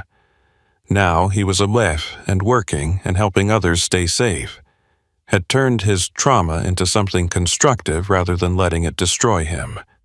The journey hadn't been easy, and it wasn't over. He still had moments of anxiety, still struggled with trust issues around isolated locations, but he'd made it through and come out stronger on the other side. He thought about the victims who hadn't made it, whose names he now knew from the trial and from conversations with their families. They'd been people like him, drivers just trying to do their jobs, making reasonable decisions that had turned out to be fatal through no fault of their own. He thought about Odessa, locked away in prison for the rest of her life, and felt a complicated mix of satisfaction at the justice and sadness at the waste of it all. The lives destroyed, the families shattered, the years of careful predation that had gone undetected until finally someone had survived to tell the tale. It was a heavy weight to carry, but Hobart had learned he could carry it without being crushed by it. He finished his coffee and got back on the road, merging into traffic and heading west toward his delivery point. The landscape rolled past in familiar patterns, and Hobart found himself actually looking forward to the drive rather than dreading it. There would be more storms, more nights driving through rain and darkness, more exits and truck stops and lonely stretches of highway. But there would also be sunrises over mountains, and good conversations with fellow drivers, and the satisfaction of a load delivered on time. The road still held dangers, but it also held everything that had drawn him to trucking in the first place: freedom and solitude and the endless possibility of movement. And he wasn't going to let what had happened at Dry Creek take that away from him. The miles accumulated and the seasons turned, and Hobart kept driving, kept sharing his story, kept working to make the industry safer for everyone who made their living on the highways. It wasn't glamorous work, and it didn't undo what had happened, but it gave him purpose and connected him to a community of people who understood the unique challenges and risks of the profession. He'd survived something terrible and transformed it into something meaningful, and while he'd never be grateful for the experience itself, he could appreciate the person it had forced him to become: stronger, more aware, more compassionate toward others facing their own traumas. The road had nearly killed him, but ultimately it had saved him too, giving him a platform and a purpose that extended beyond just hauling freight from one place to another. As winter approached again, marking more than a year since Dry Creek, Hobart found himself training a new driver who was just starting in the industry. They were stopped at a truck stop in Kansas, going over proper shutdown procedures and pre-trip inspection routines, when the younger driver asked a question. How do you deal with the isolation? Being alone in the truck for days at a time, nobody to talk to, no backup if something goes wrong. Hobart considered the question carefully before answering. "You're never really alone out here," he finally said. "There are millions of us on these roads, all doing the same job, all looking out for each other in small ways. You learn to pay attention to the CB chatter, to the patterns of traffic, to your own instincts about when something doesn't feel right. And you learn that the isolation can be a strength if you let it. Time to think, to process, to figure out who you are when nobody's watching." The young driver absorbed this, nodding slowly, and Hobart recognized his own earlier self in that expression of tentative understanding. He remembered being new to the industry, learning the unwritten rules and developing the situational awareness that kept you safe. He'd come a long way since then, through years of experience and one terrible night that had accelerated his education in the darker aspects of the profession. But he'd made it through, and now he could help others navigate the same journey with hopefully fewer scars than he'd accumulated. It was a small kind of redemption, but it was real, and in the end, that was all any of them could hope for. To survive, to learn, to pass on wisdom to the next generation of drivers who would face their own challenges on these endless American highways. 2 years after Dry Creek Motel, Hobart pulled into a truck stop outside Little Rock during a storm that was worse than the forecast had predicted. The rain was coming down in sheets that turned the parking lot into a shallow lake, and his first instinct was the old, familiar anxiety, the tightness in his chest, the hyper-awareness of every exit and building, the urge to keep driving no matter how dangerous the conditions. But this time he recognized the response for what it was, acknowledged it without letting it control him, and made the rational decision to stop and wait it out at a proper facility with other drivers around and all the safety that came with a busy truck stop. Inside the travel center, he found a booth near the window and ordered coffee, watching the storm through rain-streaked glass while other drivers came and went around him. The familiar sounds and smells of the place were grounding: diesel fuel and hot food, and the constant background noise of CB chatter and conversation. This was his world, had been for 20-plus years now, and Dry Creek hadn't taken that away from him, even though it had tried. A young driver approached his booth, someone Hobart vaguely recognized from one of his safety presentations months ago, and asked if he could sit. Hobart gestured his acceptance, and the younger man sat down with obvious relief on his face. "I wanted to thank you," the driver said, his accent marking him as being from somewhere in the deep south. "I was hauling through Missouri last month. Storm came up fast like this one, and I saw an exit with one of those old roadside motels. My first thought was to pull off and wait it out there. But then I remembered your presentation, remembered you saying to stick with busy places where there's witnesses and traffic. So I kept going, found a proper truck stop 20 miles up the road." He paused, looking uncomfortable. "Next day, I heard on the news that same motel got raided by state police. Turns out they were running some kind of cargo theft operation, drugging drivers and stripping their trucks. If I'd stopped there—" He didn't finish the sentence, but he didn't need to. Hobart understood perfectly what the young driver was saying, that the information shared, the warnings given, had potentially saved him from becoming another victim of predators who saw truckers as easy targets. It was exactly the kind of impact that Hobart had hoped for when he'd agreed to participate in the safety program, but hearing it confirmed never got old. "I'm glad you trusted your instincts," Hobart said quietly. "That's what it comes down to most of the time, paying attention to that voice in your head that says something's wrong, even when you can't articulate exactly what it is." They talked for a while longer, Hobart sharing some of the lessons he'd learned not just from Dry Creek but from 2 decades of navigating the risks that came with the profession. The young driver listened intently, asking smart questions and clearly taking mental notes, and Hobart recognized the same hunger for knowledge that he'd had when he was starting out. Eventually, the driver thanked him again and headed back to his rig, and Hobart sat alone with his coffee watching the storm begin to ease. The rain was letting up, transitioning from downpour to steady shower, and the sky was lightening slightly toward the west where the system was moving off. His phone buzzed with a message from Ferris Blaine, something that had become a regular occurrence over the past 2 years. The former storm warden had retired from his county position and now worked with a national trucking safety organization, using his experience with the Dry Creek case to develop better protocols for identifying and shutting down operations that targeted drivers. He and Hobart had become friends of sorts, bonded by their shared mission to prevent future tragedies. The message was brief, just checking in, mentioning that another facility in Arkansas had been flagged for suspicious activity and was under investigation. The network they'd helped build was working, identifying threats before they could claim victims. Hobart replied with his own update and put his phone away, feeling that familiar mix of satisfaction and sadness that came from this work. Satisfaction that they were making a difference, that the system was getting better at protecting drivers.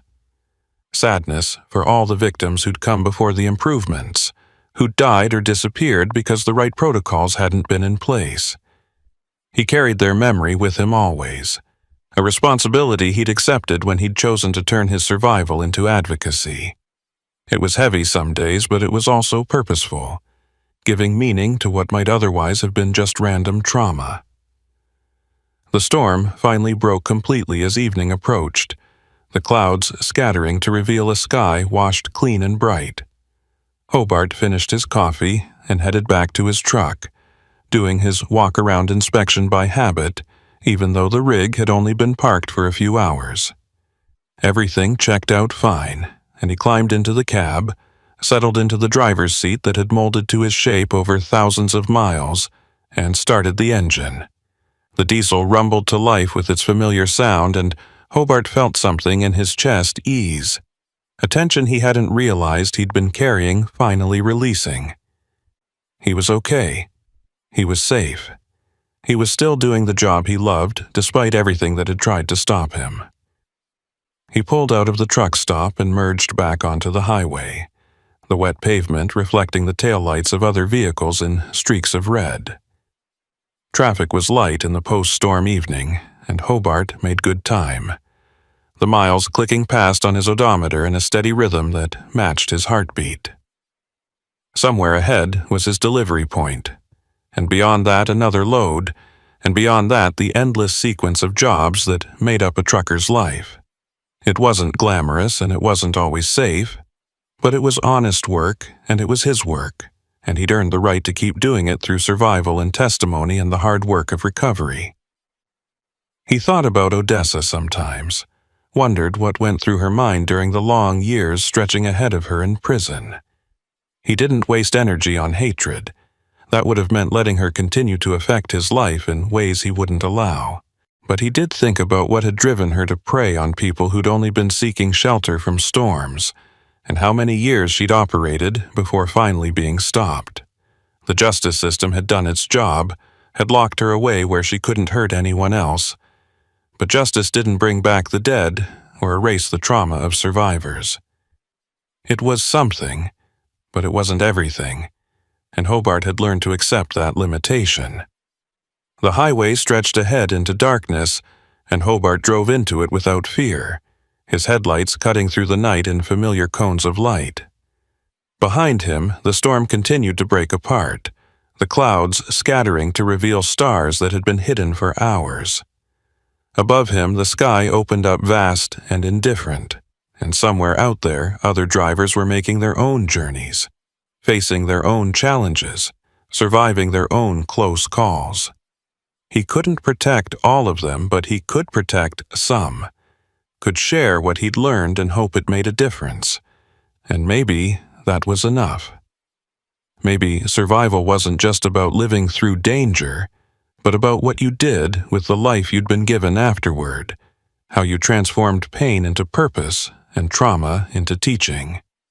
The CB crackled with the driver asking about road conditions ahead, and Hobart picked up the microphone. "Nighthawk here," he said. "Roads are clear.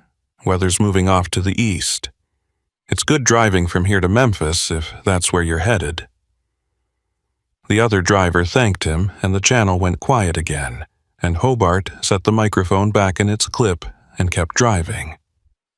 Just another night on the road, just another storm passed through, just another mile toward whatever came next. He'd survived Dry Creek Motel, and he'd survive whatever else the road threw at him.